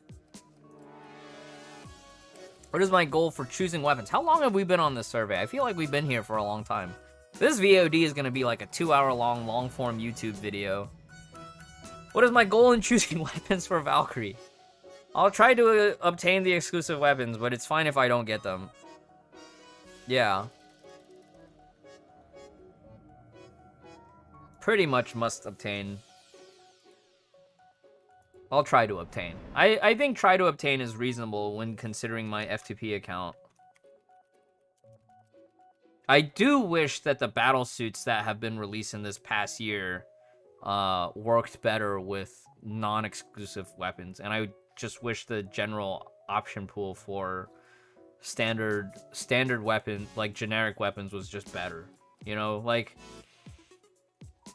I wish Gilded Libre was, you know, you could use that as a passive team buff no matter what. Maybe because there's total damage for the user, but I don't think it gives any team damage. And that's kind of like the nice thing about Cerulean Flare when it was released, was like, okay, if you didn't have Mitternacht, Cerulean Flare at least gave you some team total damage. And you could use that for Raven too.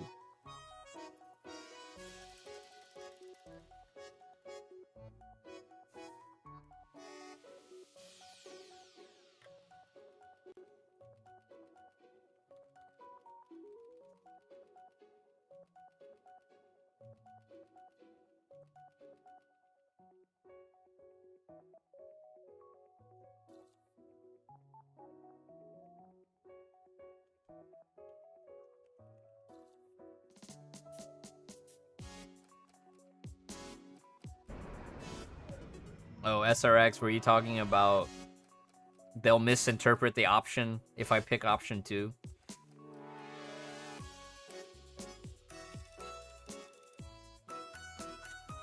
Which is what Farran said earlier. Yeah, goal in choosing weapons, I must obtain. You know what the frustrating thing with the I must obtain exclusive weapons is they keep moving battlesuit power into the gear. So it feels bad to play the battlesuit if you don't get the weapon. Which sucks, but it is what it is. I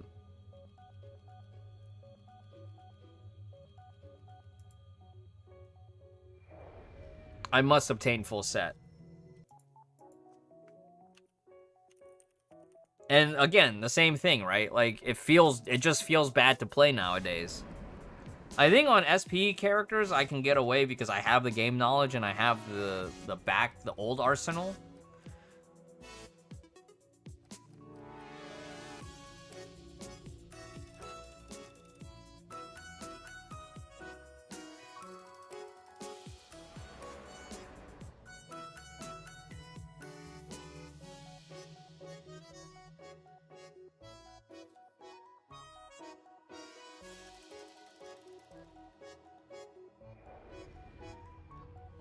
I realistically, I'd say I must get exclusive Stigmata, but it's okay if I don't get a full set. Like, that's the situation on my free-to-play, right? I'm just limited by budget. Maybe we'll pick that option on the free-to-play account.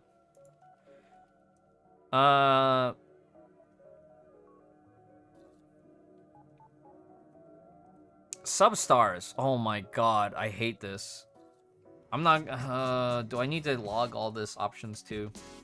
I originally pulled up the notepad because I wanted to save all the stuff at the end. I think a bunch of this... Raising Valkyrie star levels, agree. Yeah.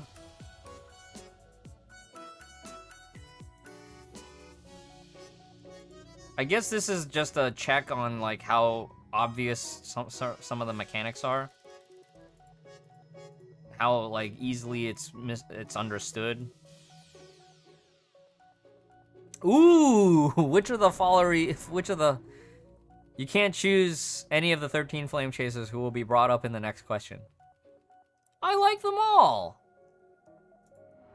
Multiple choice, right? Select all that apply. I like them all.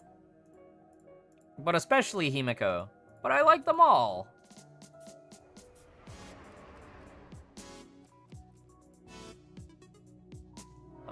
Which of the 13 flames? All of them except for Kevin. All my homies hate Kevin.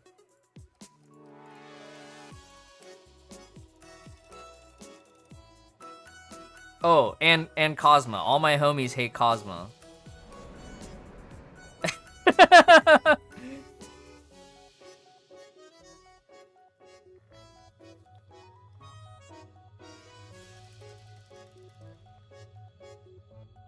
We hate yeah, Cosma's the worst designed boss ever.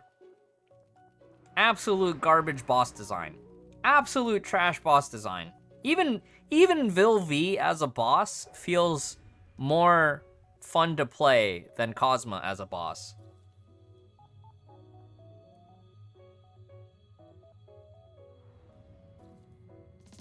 Kevin cosplay is crying right now. Your Kevin cosplay is really good though, Monolith. Yeah, you're Monolith's Kalpa's cosplay.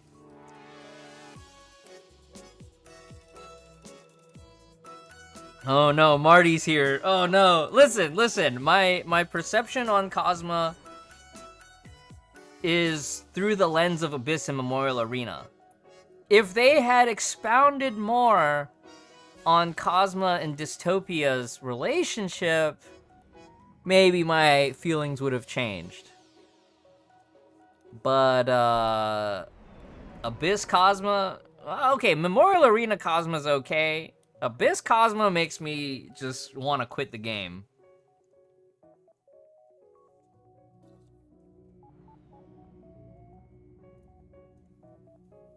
Yeah, plus L Abyss Kosma. Yeah, previous era Kevin was super cool. In fact, high school Kevin was super cool, right? Baseball bat Kevin.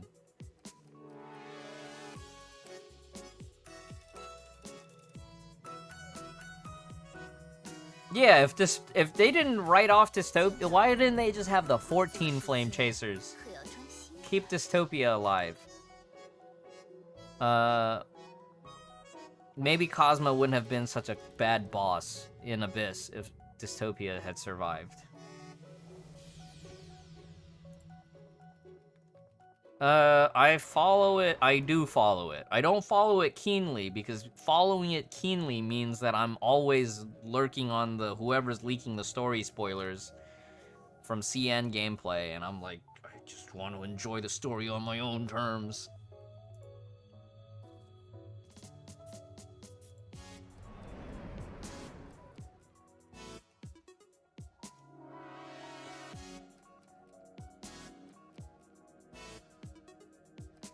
While playing main story, which of the following have a major impact on my experience? Yeah, I just, I don't follow Xeno. And I'm pretty sure I have Xeno muted on Twitter. But I don't know that I care. Xeno's already outclouded me just by, you know, posting content that people like. I don't do that on Twitter. So, but I'm also not trying to start any beef. Like I said, the accounts that post story spoilers and whatnot, I just mute them and I move on with my life.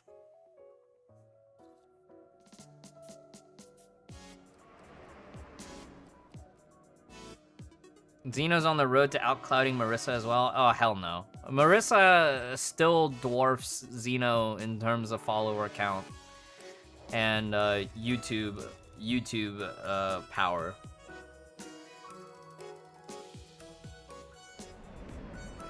Xeno's not a dim alt. Xeno's actually like a CN player. Unless you have insider information on that, Zed. As far as I'm aware, Dim is basically done with Honkai, except when Mei and Elysia are front and center.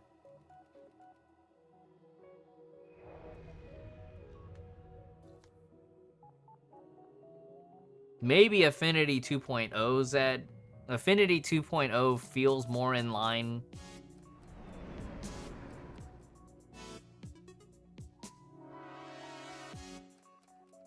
Dim reposted the Hersher Elysia leaks a while back before the summer. And I remember I made a tweet and Dim got upset, and he quote retweeted me about it. I said, oh, I can't believe Genshin leakers are leaking Honkai story stuff now. I can't enjoy my game in peace. And he got salty about it.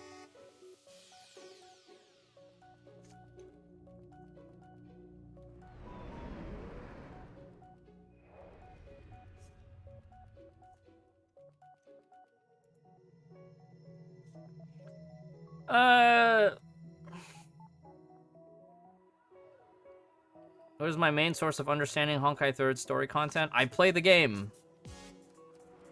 Other. Yeah, the game. There we go. The game.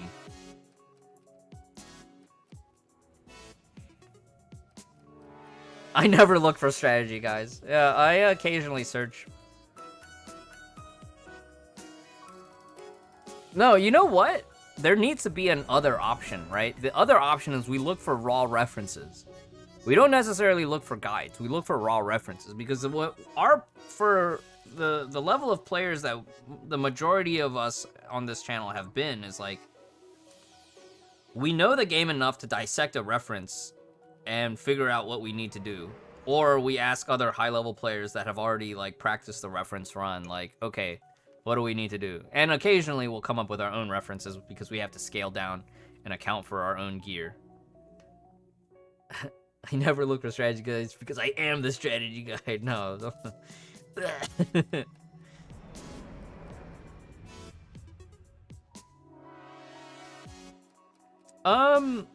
There is one artist that I sometimes follow, but I also have to keep them on mute because they also post story spoilers, and that's Ollie, right? Ollie, Retare Ollie? Retare Ollie? Ollie YouTube. Their YouTube channel is a lot of like clips of either JP playthrough reactions or a VTuber playthrough reactions. I do have to avoid their content on Twitter as well because they do a lot of story spoiling. It's also frustrating sometimes when like some fan artists, even if they're not directly tweeting the spoiler, they will quote retweet the spoiler. And then the problem is like, then I want to see what they're reacting to. Oh crap, I just spoiled myself on the story. Yeah, so that too, Zed. That happens too, right? That's why I use TweetDeck, so I never get likes in my feed. I use TweetDeck and likes never show up in my feed because I just use TweetDeck. TweetDeck is the better experience.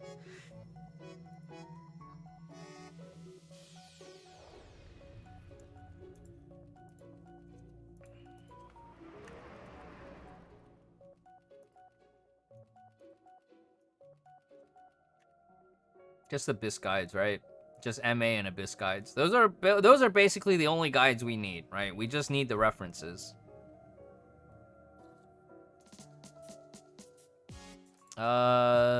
PC. I should video game consoles. I still my video game consoles have been collecting dust.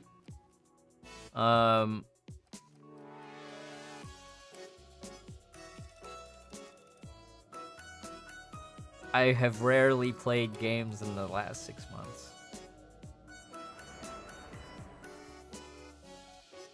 Which following genres of mobile games do I play? Lately, it's just been idle RPGs. I like original anime-themed games such as Honkai and Genshin, yeah. But I've been playing a lot of idle RPGs.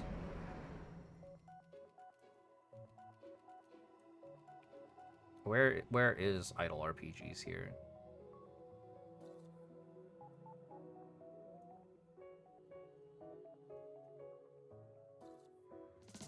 Help, I can't find idle RPGs.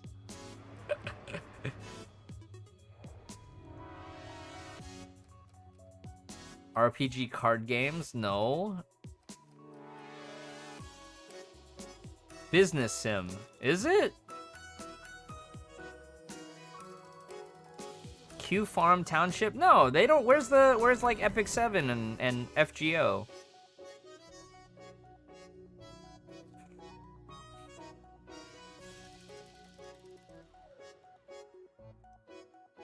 I'm about to put Raid Shadow Legends in here.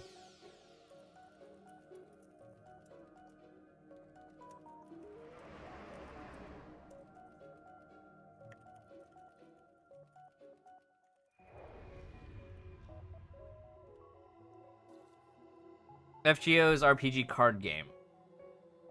Okay, so FGO is an RPG card game, but Raid and Artery Gear is its own turn-based category, right? They didn't list turn-based in here at all. They didn't list turn-based RPG at all.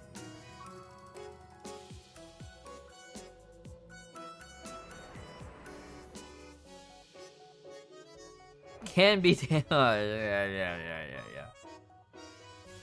How many mobile games are you playing now? Only counting those you log in 4 days or more a week. So Raid, Honkai. I haven't logged into Genshin for probably 4 days now. So maybe 3?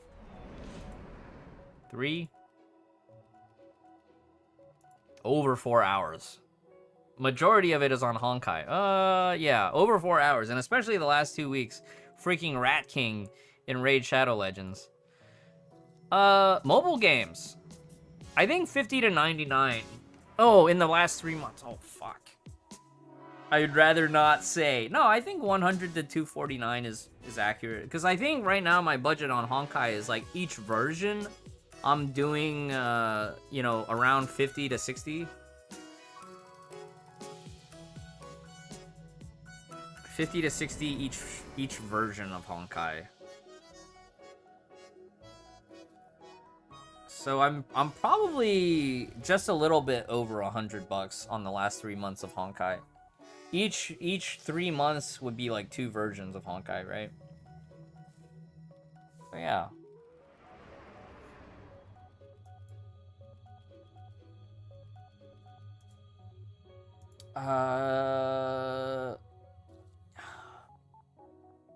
Real life friends. I did text a few real life friends for Christmas and wish them a Merry Christmas and Happy Holidays. I play with real life and online. Yeah, I've met some of my online friends in real life, so they've become real life friends. Yeah, Mamizaki, I'm not looking forward to it either, but I'm probably gonna still drop some money next patch because it is birthday month. It'll be birthday week when patch drops. Okay, which platforms? Twitch? Instagram? I don't log into Facebook anymore. Discord? I don't use TikTok, I don't use VK. YouTube? I did log into Pixiv, yes. I guess I'm kind of... Wait, is it past month? I did log into Facebook in the last month. HoyoLab. I forget to log into... I always say check your HoyoLab logins, but I forget to post to HoyoLab.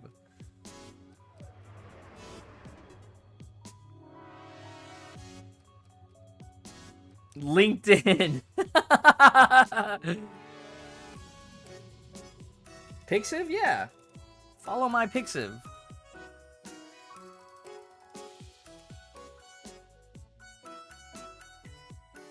At the end of the day, Pixiv is a gallery site, right? It's a portfolio gallery site. Just because there's suspicious stuff, well, not even suspicious, it's just R18 stuff. Just because there's R18 artists on Pixiv doesn't mean there's not R18 stuff on Pixiv too. Does it count if you use FB to log into PGR? I don't know, man.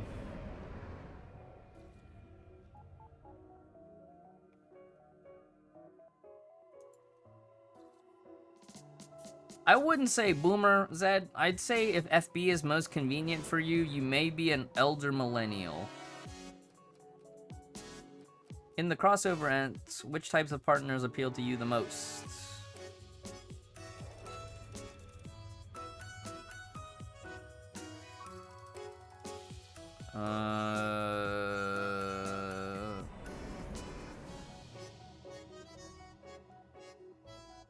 Oh, they weren't talking about, like, in-game collabs. They're talking about, like...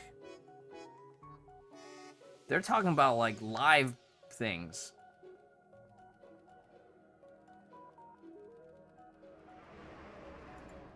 I think I definitely prefer the digital products. I did do the Kung Fu Tea stuff, right? I still have a box of stickers. So, like, if any of y'all want more stickers, I have stickers available. I might start putting them up for sale soon.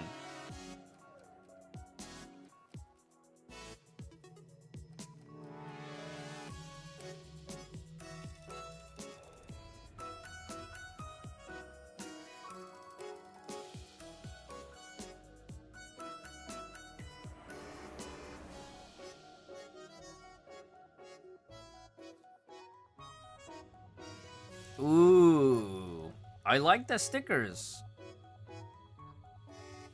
Collab restaurant. Free things are good, right?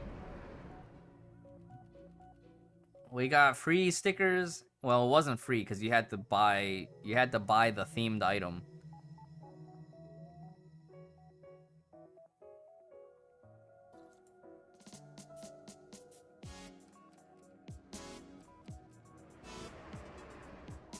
Local themes events. I went to a midnight release of MTG once, or not midnight, but I went to a nighttime launch of MTG.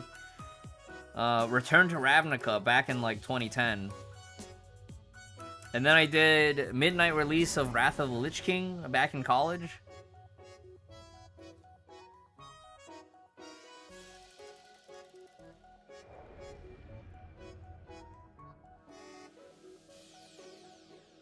You know, you say that, Mamizaki. I've been floating the idea of possibly buying some Reikyu stickers just to cover my laptop downstairs, but his stickers are kind of too spicy. Okay, local events for games. No, I don't have any suggestions.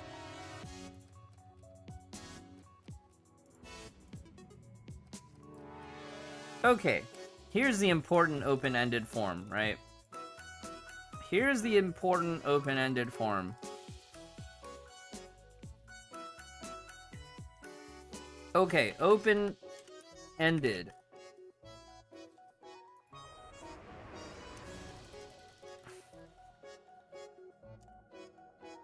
Long-time player and content creator here.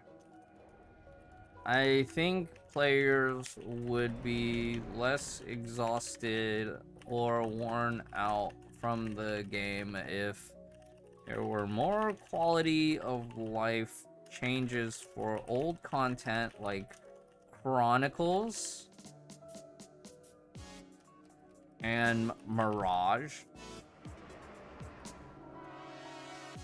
And if there weren't as many progression-related rewards for game modes like Elysian Realm, where farming the rusted insignia every week becomes a chore in order to buy ER shop stuff.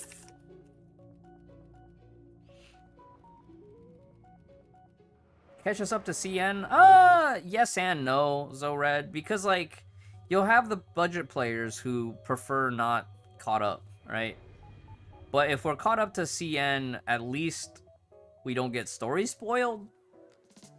But I think if we were caught up on CN, I'd be less inclined to play competitively. What name of the game mode they changed into Universal Mirage? Bounty. Bounty.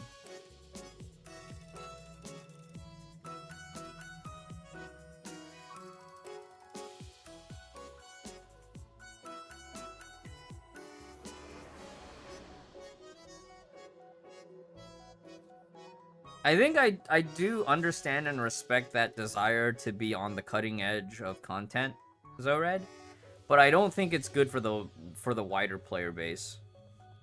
But I do feel like they've adopted that approach for every game going forward. You know, Genshin as an example, having like a simul release but also as a result of that, they made Genshin a lot less meta-driven, you know? And probably Zenless and Star Rail will also have simul release, no more being but one patch behind to plan around.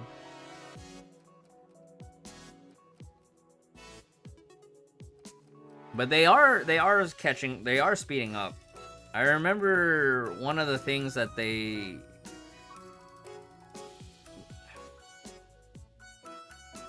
are getting, like, the translated beta builds out a lot faster these days.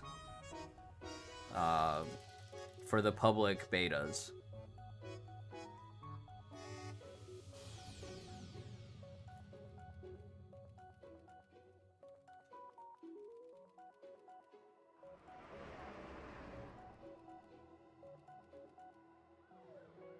I can understand that. I think the story spoiler part I resonate with more than anything, Zored.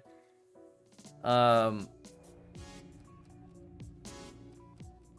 think as far as experimenting, I think that's a symptom of being a high spender more than anything, because you already have your score cap set for you, right? But when you're in a limited gear scenario, you have so much more things that you have to figure out because you just don't have all the answers already. So you have to make up your own answer. I know Nefer just started a brand new F2P alt account, so that could be something that you might try for yourself if you have the time. But I don't know if you'll have the motivation. Starting from zero can be annoying at times. I've floated the idea of starting a brand new F2P account too, and it's just like, but do I want to commit that time? Oh, I don't know. Could be a good challenge.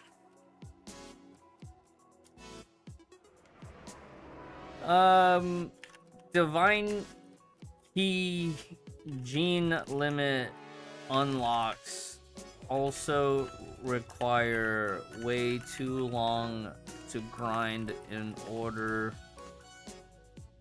to unlock. Yeah, and how I've dealt with it has just been to kind of take a step back.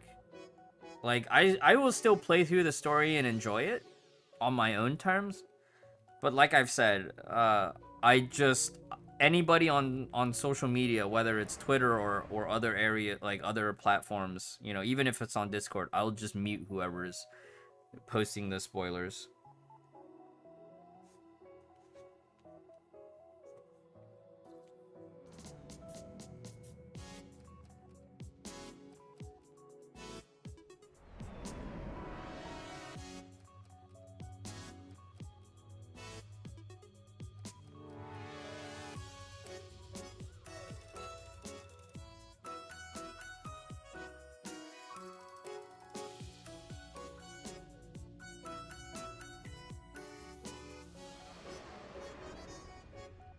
Brand new FTP account fighting triple S Panaras with S0. Yeah, the triple support on triple S content. I think that was one of the fun things, like, over the last year, was like I was helping one of my other friends like figure out a strat for low budget triple S Gizo, and like fortunately they did have HOS, but it was Danzai DPS. It was like Danzai DPS. I don't actually... Did they have HOS? Was it CH? It was Danzai DPS. And it was a lot of effort just to get to 46 on the uprate Gizo.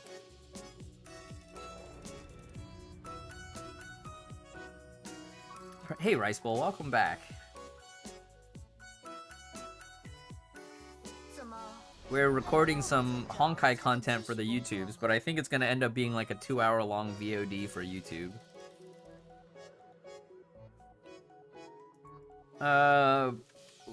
Lately in chapter 33, the open world somehow feels more grindy than in chapter 32.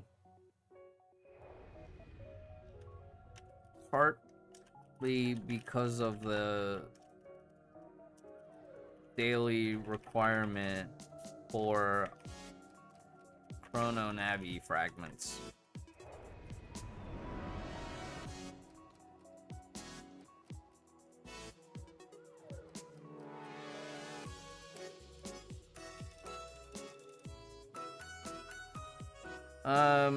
Chip space replacing blockade felt okay at first, but over time it might feel more grindy than blockade.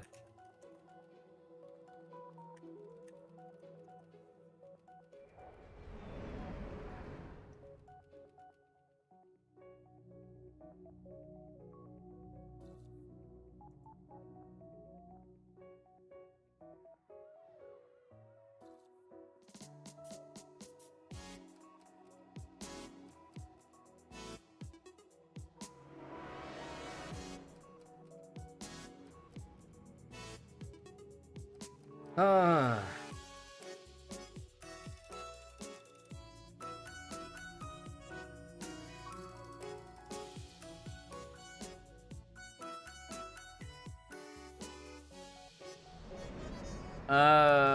I think one of the things that definitely hurts the game too is tying the battlesuit release schedule to the story.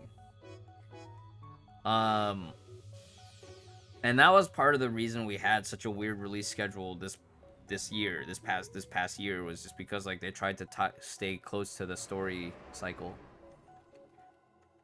I think players would feel less pressure on Valkyrie releases if there was a better way to separate story tie-in with Valkyrie release schedule. This past year had some of the worst version release schedule I've ever experienced in 3 years of Honkai.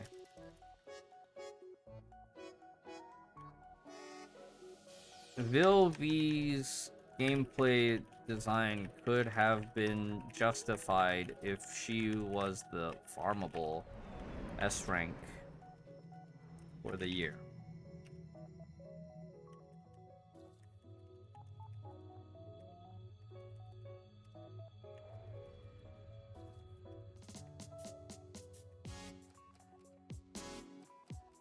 What are other bad release schedule in Honkai? Silverwing? I felt like Silverwing was unnecessary, right? They could have spaced it out.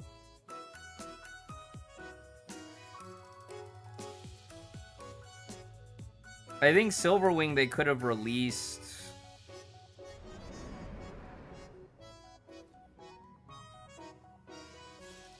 I don't know. I feel like with Silverwing, there was no good way around it.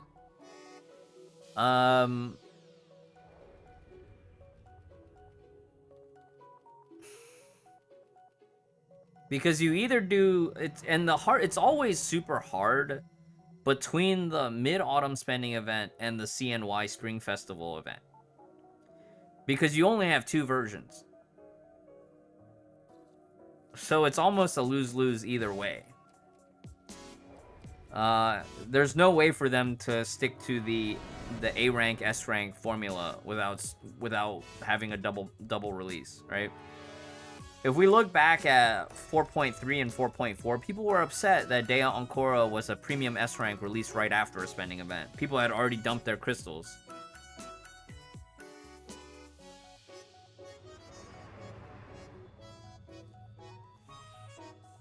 Yeah.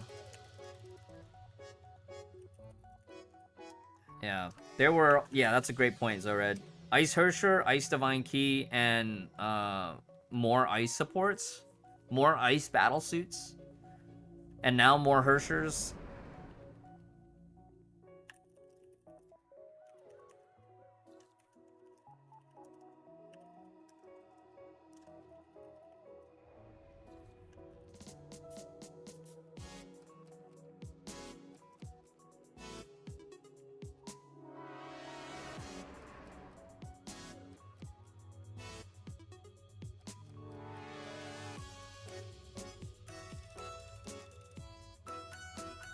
Does Raid Shadow Legends release new characters slower? Never played it.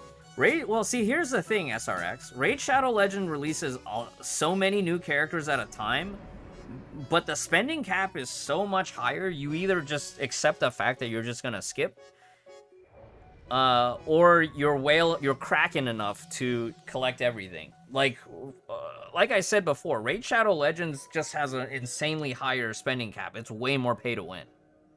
So the frustration here with Honkai is, like, Honkai has generally been considered much more budget friendly, much more free to play friendly than a lot of gacha games.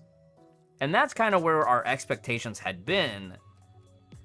But this year's release schedule has been pushing the limits to the point where even Zored, right? Let me know if you feel the same way, Zored, but like even Kronos and Nefer were not happy with this year's release schedule. And I'd imagine that you felt some way similar, because I think you and Zetsu have been taking breaks from the game. Zored's a top 3 player, by the way. On NA. He's a top 3 player on NA, and he's taken time off from the game.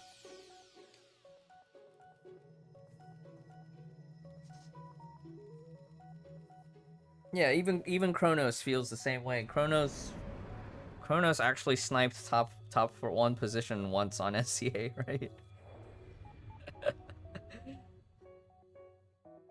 Yeah, so it's a problem when there's pry arms and divine keys and SP pry arms, and then back-to-back S ranks, back-to-back SP gear. You feel like there's no breathing room. Even as a competitive whale, right? Like, for a free-to-play player, sure, there's a level where you just have to manage your expectations and just say, like, okay, I have to skip. On my NA account, I had to skip pistols, which was a mistake. And I managed to get lucky, right? I managed to get lucky on Griseo gear, but originally I was planning on skipping Griseo gear to make sure that I could get Hersher of Human Ego, but when we found out that we were getting Vil V as a skip patch, that was fine for Vil V, but it made planning for the spending event, which I like to do on the free-to-play account, that made it very uncomfortable.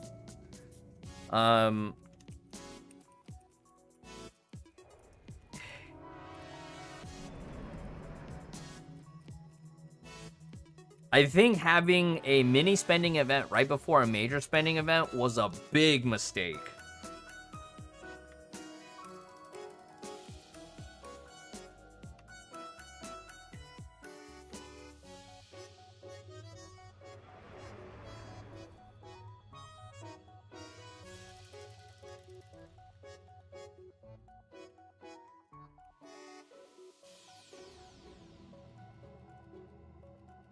Oh yeah, it was just a terrible experience, because usually every year we look forward to the 2 major spending events, Mid-Autumn and Spring Festival. Those are the ones where free-to-play players, you can get the most value for your crystals.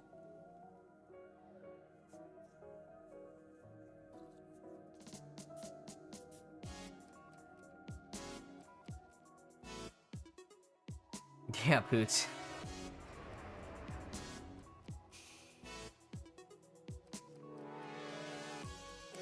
So the new blockade SRX lasts for 2 weeks, right? We had it last patch, at the end of last patch, but it basically is 2 weeks, and instead of just being a 1 week thing.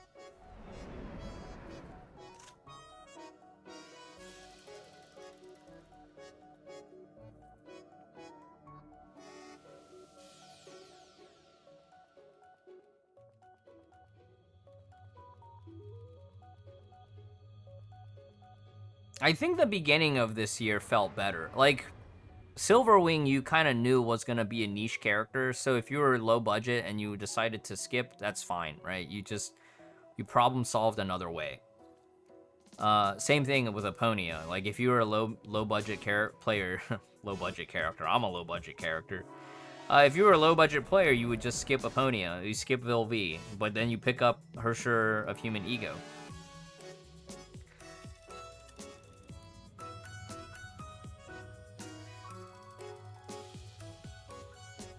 I think this year what they could have done to space things out,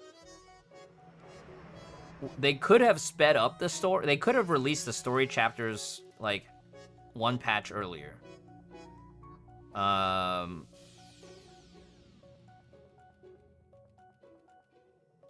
think they could have started chapter 29 and 30 one patch earlier. And I think what they should have done was delay Vilvi and just release Hersher of Human Ego first.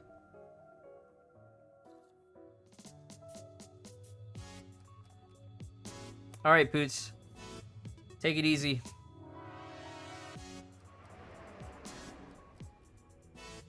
Yes, Zored. That's a... let me add that too. Boss design has been really bad. Boss design has been progressively worse.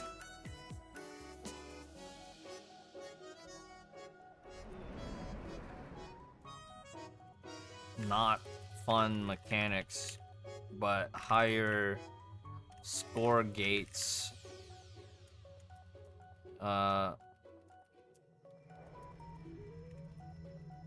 Phase thresholds that punish older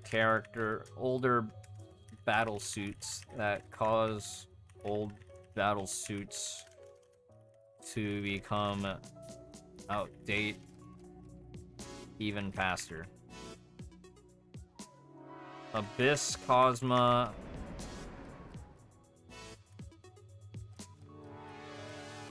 is probably one of the worst fights since Abyss Rhymestar from the end of 2020. Yeah, I'll be honest, Abyss Rhymestar was kind of dog water too. Like, we problem solved it, but that was only for Red Lotus. You know, at least Abyss Kosma you can kind of clear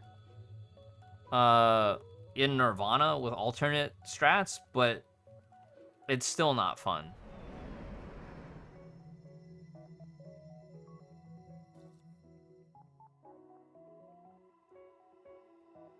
Yeah, a lot of boss fights this year just feel extra bad when you need to go one more rotation.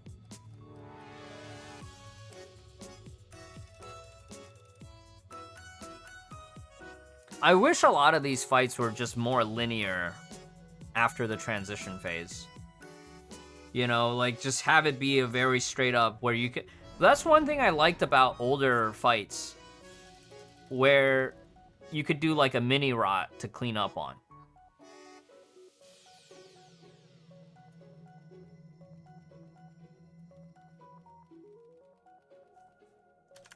Especially when the boss has a shield-related mechanic, like type, counter, Kasumi, or one shields, like new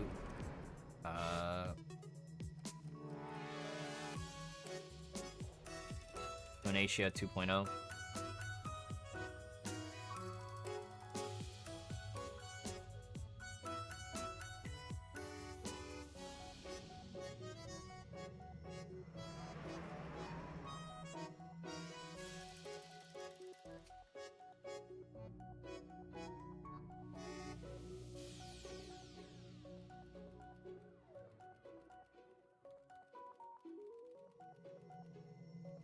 I want to ask for, like, old outfits to go into the basic supply outfit shop, but I feel like this isn't even the place to ask for that, right?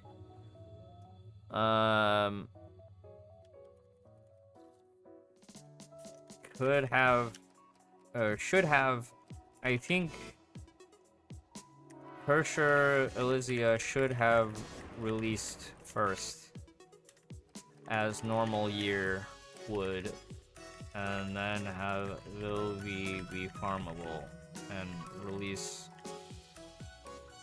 Sushang as a premium support in 6.1.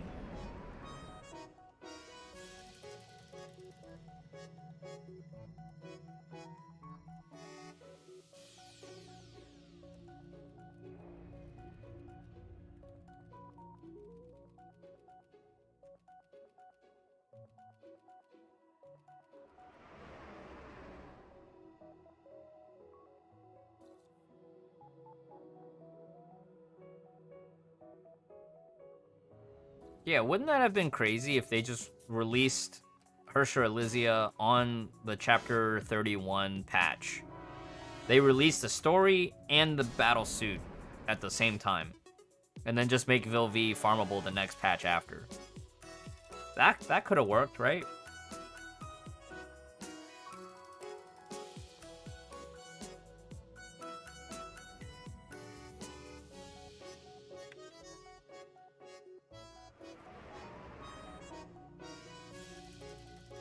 What else, let me just spitball some other things.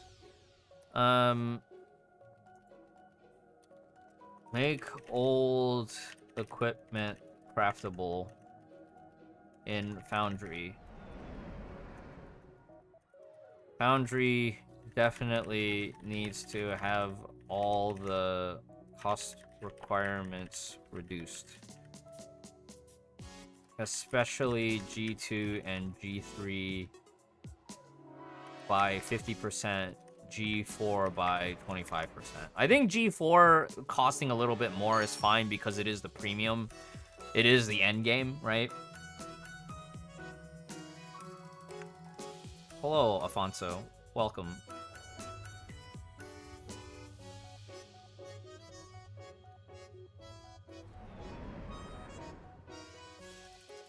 Yeah, Sakusuke, I feel like that I kind of agree, right? Like, if she was a premium S rank and not a farmable S rank, they probably would have made her base S0 feel a lot better. For sure. Make a new bracket above Exalted. I don't know if I want that just yet, Bright Green. But they probably will have to do something because Nefer has already reported that Triple S tank has already been solved down to a 4-second fight now. I don't have the fortitude to push those strats anymore. Or even, not that I would even have the arsenal for it.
Some of the stuff that's been added to Exchange Shop needs to be available for direct crafting in Foundry.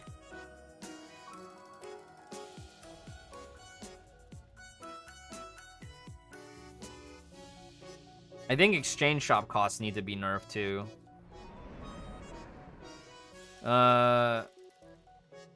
Exchange Shop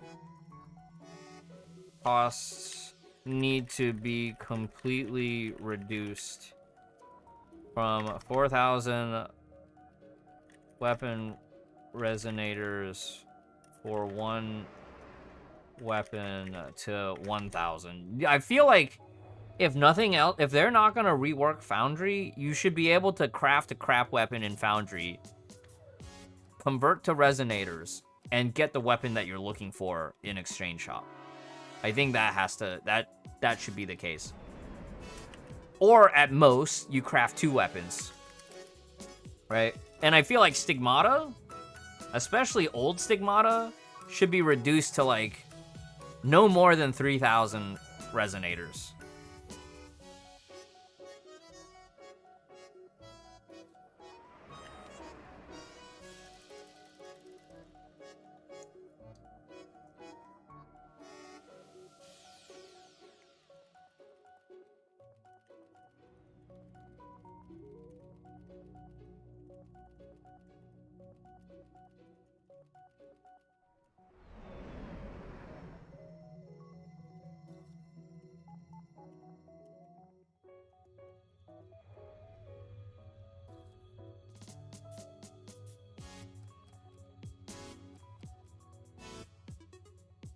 I think at the speed at which new players get to endgame, like asking them to wait to have 6,000 just for their first newt or their first May M is just, it just doesn't work anymore.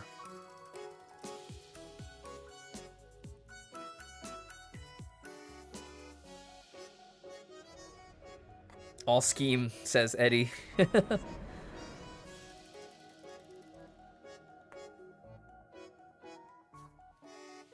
Does that require 9S? I'm pretty sure the 4-second requires at least 8S, if not 9.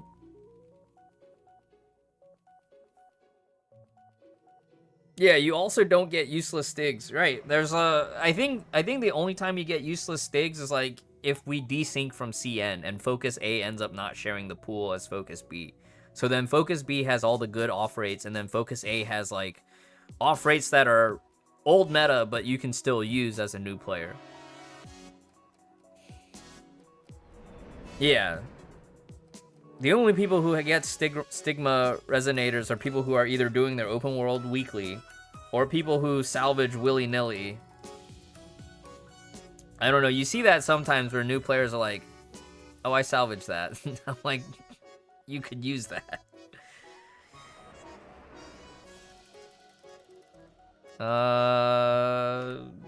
Did I mold today? We're molding on the survey, Eddie. I didn't play Abyss yet. I did my dailies on main account, and now we're turning this survey into like 3 hours of content. How long have we been on the survey? This is gonna be a really long VOD. Yeah, Bright Green says, I salvaged full Holmes. Well, to be fair, back then we weren't sure if Holmes was ever gonna get reverse power crept. And then Griseo came along. I still kept one set, right? I still said, you know, you should probably keep it just in case.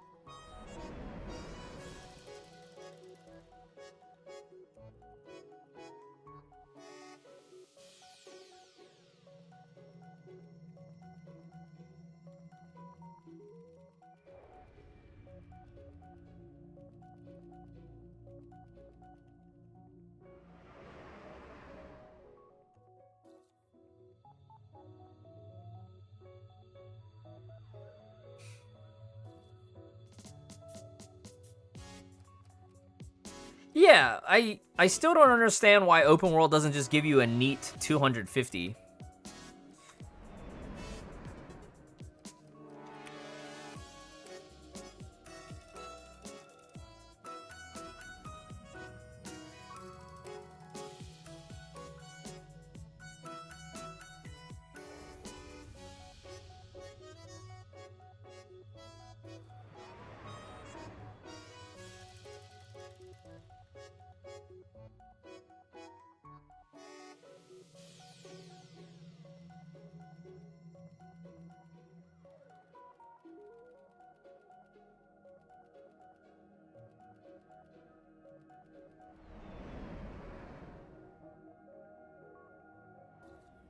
You can, Bright Green. You can salvage your box of parts for coins.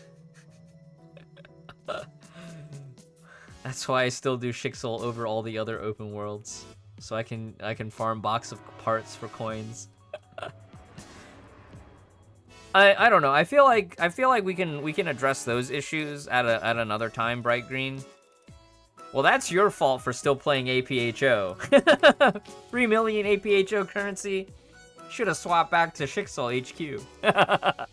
No, I think that's something that we can add on a different survey. I feel like here I wanna really focus on some of the problems that I feel like are definitely killing the overall game. And I don't think that I don't think this is dead game, but I do feel like a lot of the decisions that they made this year have not been good. When I step back from the game, I do realize that a lot of these issues don't feel that bad. But the continued release schedule with back-to-back S-rank releases. Devil Master, thank you for the raid. Yeah, the continued release schedule with back-to-back S-rank releases.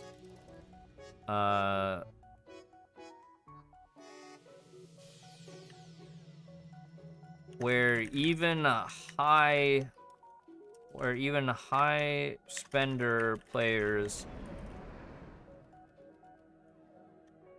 are feeling pressured to have caused myself and those high spenders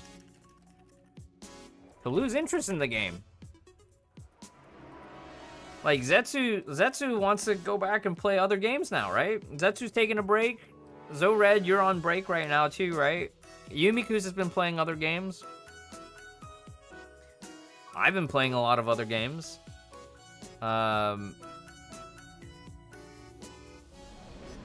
Yeah.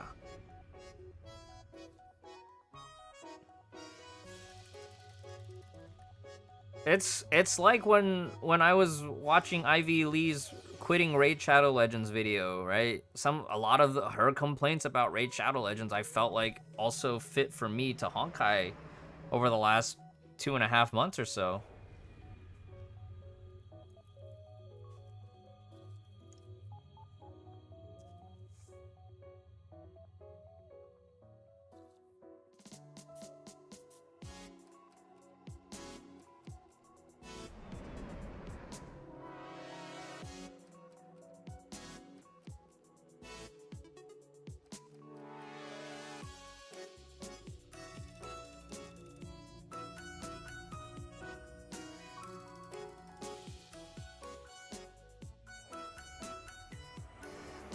Oh, right. Hersher Lysia had to compete against Star of Eden.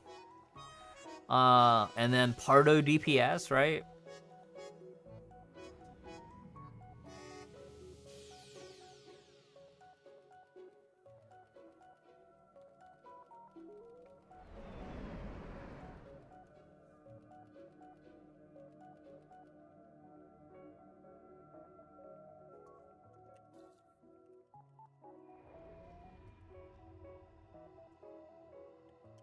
The addition of more game modes has made the game feel more like a burden to play rather than something I enjoyed grinding as well. Previous years, I would always grind every event, daily mission. But lately, between the combination of story daily in with open world maps and Elysian Realm weekly challenge, it feels too much like a chore.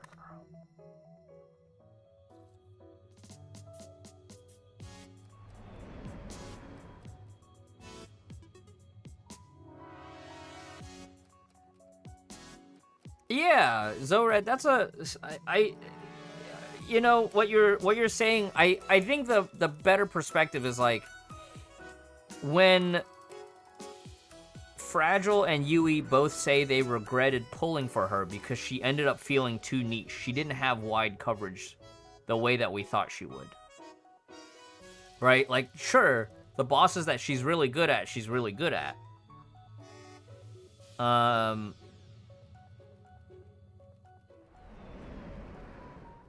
But outside of those times, you're not really using her, right? And that's like, I don't know. I feel like maybe they've designed themselves into a corner with coming up with too many niches and not focusing on like fundamentals and wide coverage and whatnot. Yeah, I use her on Kosma. Yeah, that's right. I don't have Vilvi, so I use her on Kosma.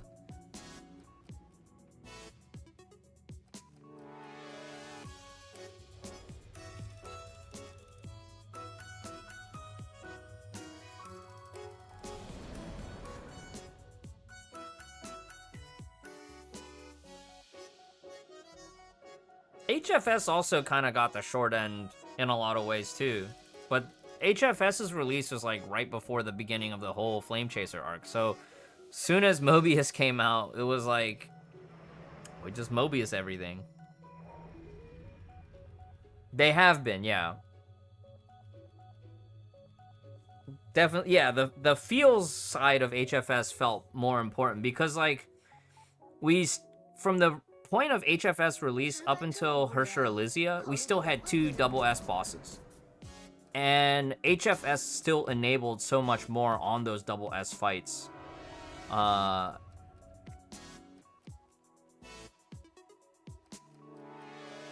Yeah, she was also the off-weather pick for Imaginary if you didn't have Equinox. Yeah, every week on MA. There was a few times where she even took Bright Knight from HT because of the temps were too high for DOS HT, right? Right before Mobius release.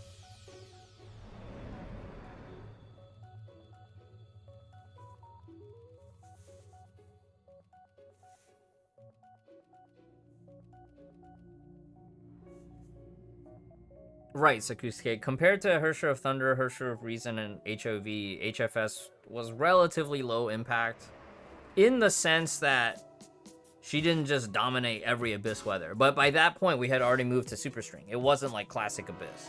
It wasn't Classic Masters Abyss. I feel like Red Lotus and below, you probably were able to do a lot with Flame Scion. And Flame Scion was really neat in that she finally enabled a non-Dea Ancora fire option for Rhymestar. I think that was really fun. And that was really fun where HFS enabled a lot of HT strats, so you got to see the Kiyame meta, you know? Yeah, Rhymestar, yeah, Rhymestar's dead now. But maybe if they ran Rhymestar a few more times, like, people would actually get to enjoy playing Flame Scion some more, you know?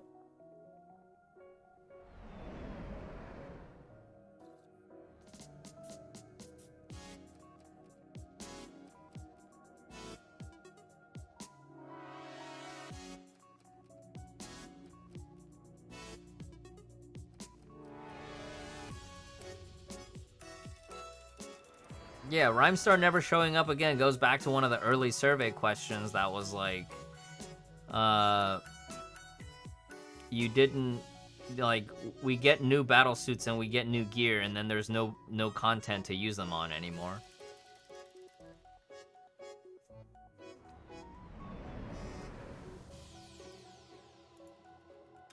Yeah, I'll put that on the next paragraph. New battle suits tend to feel like they become outdated way too fast because there's either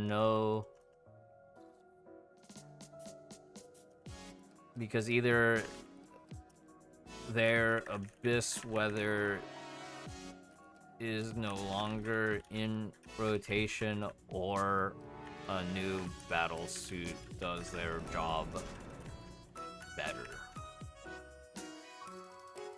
A new battle suit or divine key does their job better. Released one version later. Aponia and Seven Thunders, for instance. I felt like the dynamic where Aponia was top scoring, and if you didn't have Aponia, your next best solution was playing FR. I felt like that was okay-ish. It wasn't great, but it was okay-ish. But I felt like Seven Thunders...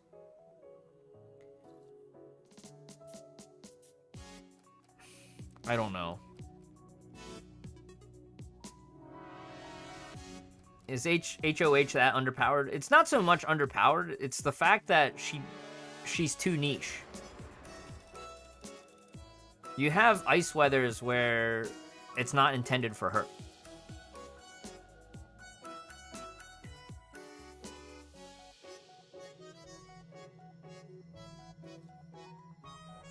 Just because there's a divine key that they want to promote. You know, like when Star of Eden came out, we had Hersher of the Void and Huodo. Both were tuned for Hersher of Reason. If you tried to fight with Hersher of Human Ego, you would be fighting against type counter, so your damage would just be nerfed.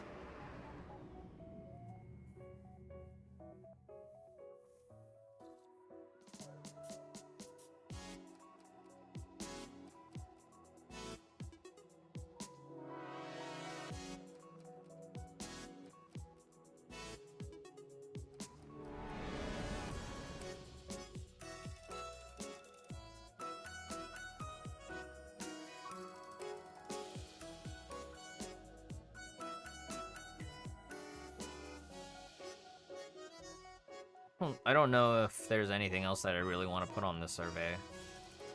I feel like everything else that I would put on this survey, I probably would have I've probably already mentioned in a previous survey.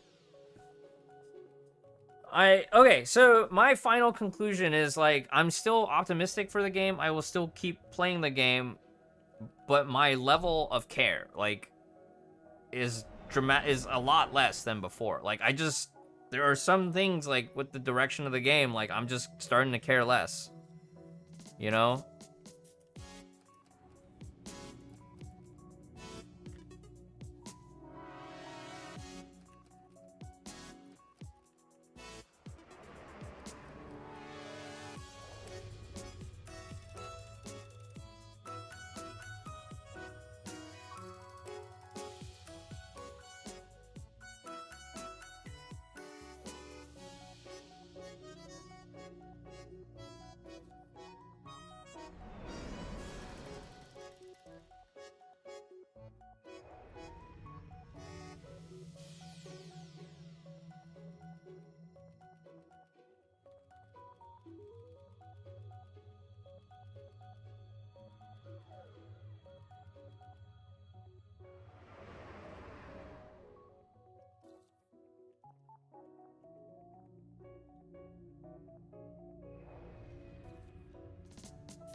It just makes me wanna...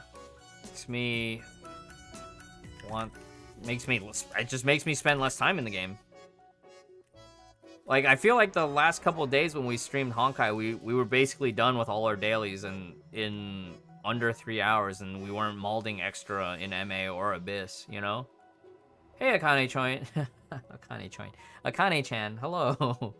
We're doing our survey.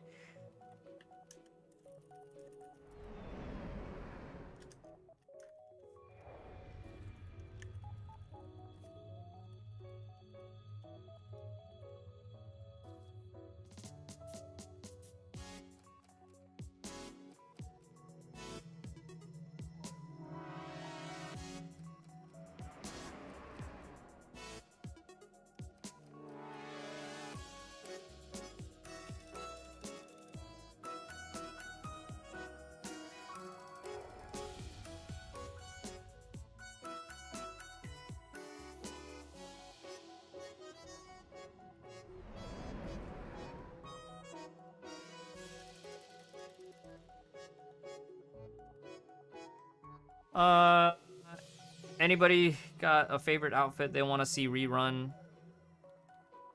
Prodigal Girl, right?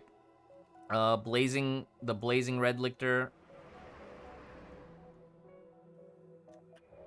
What was that one named? Radiant Blaze?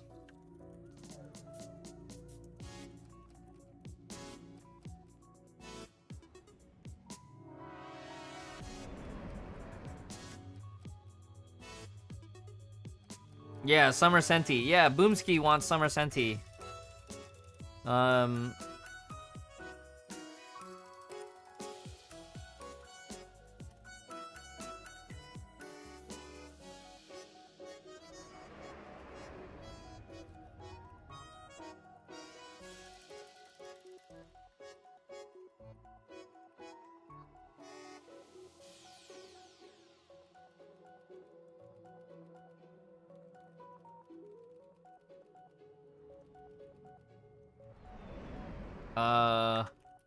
Blood Rose bridal outfit has not seen a rerun since 2020.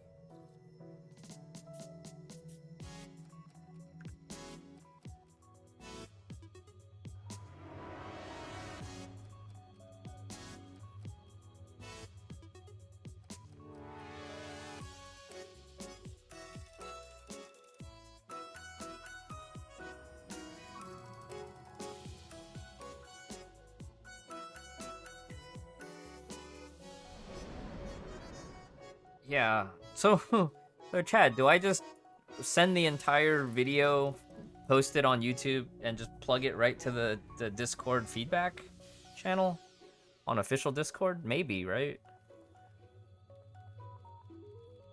How's the novel writing? We're writing a 5-paragraph essay in here. No, we're writing a 10-page paper.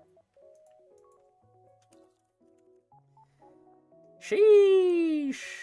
What's the word count? I don't know.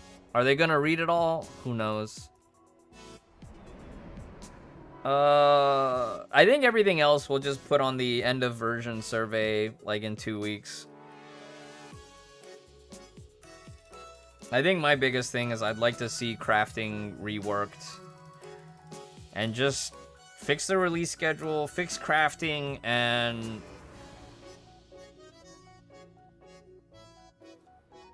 I don't know, man. I like, even if they made changes to boss design, I don't know that I would find Abyss and Memorial Arena more fun. But I feel like maybe that phase of my time in Honkai has just come to an end. It's a nice research paper, a huge contribution to humanity. Thank you for the hydrate. I am running out of water. My seltzer, my sparkling water is I'm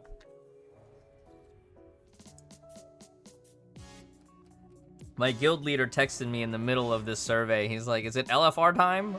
I said, just go without me, man.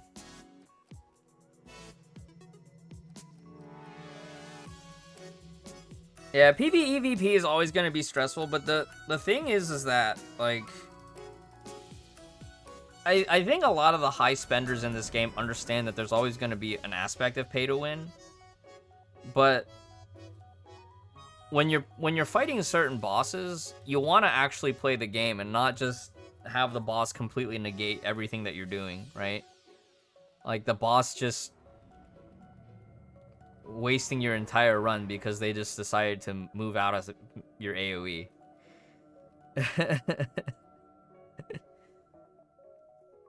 But yeah, we've already beaten all the points to death here. I'm just gonna I'm gonna send it.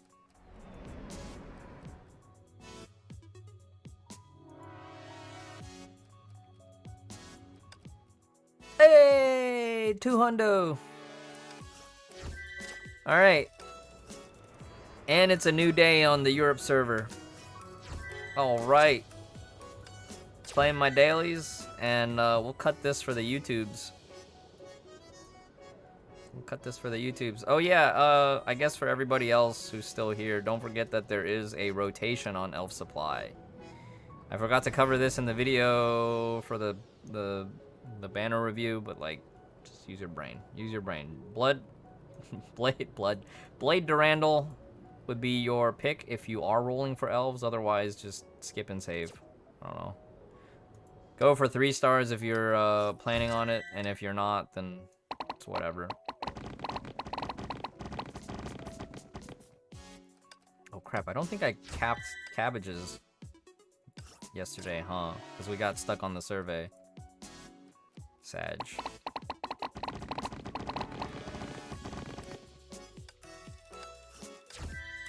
Ah, yes, don't forget your login. Get your focus cards. It's eye time!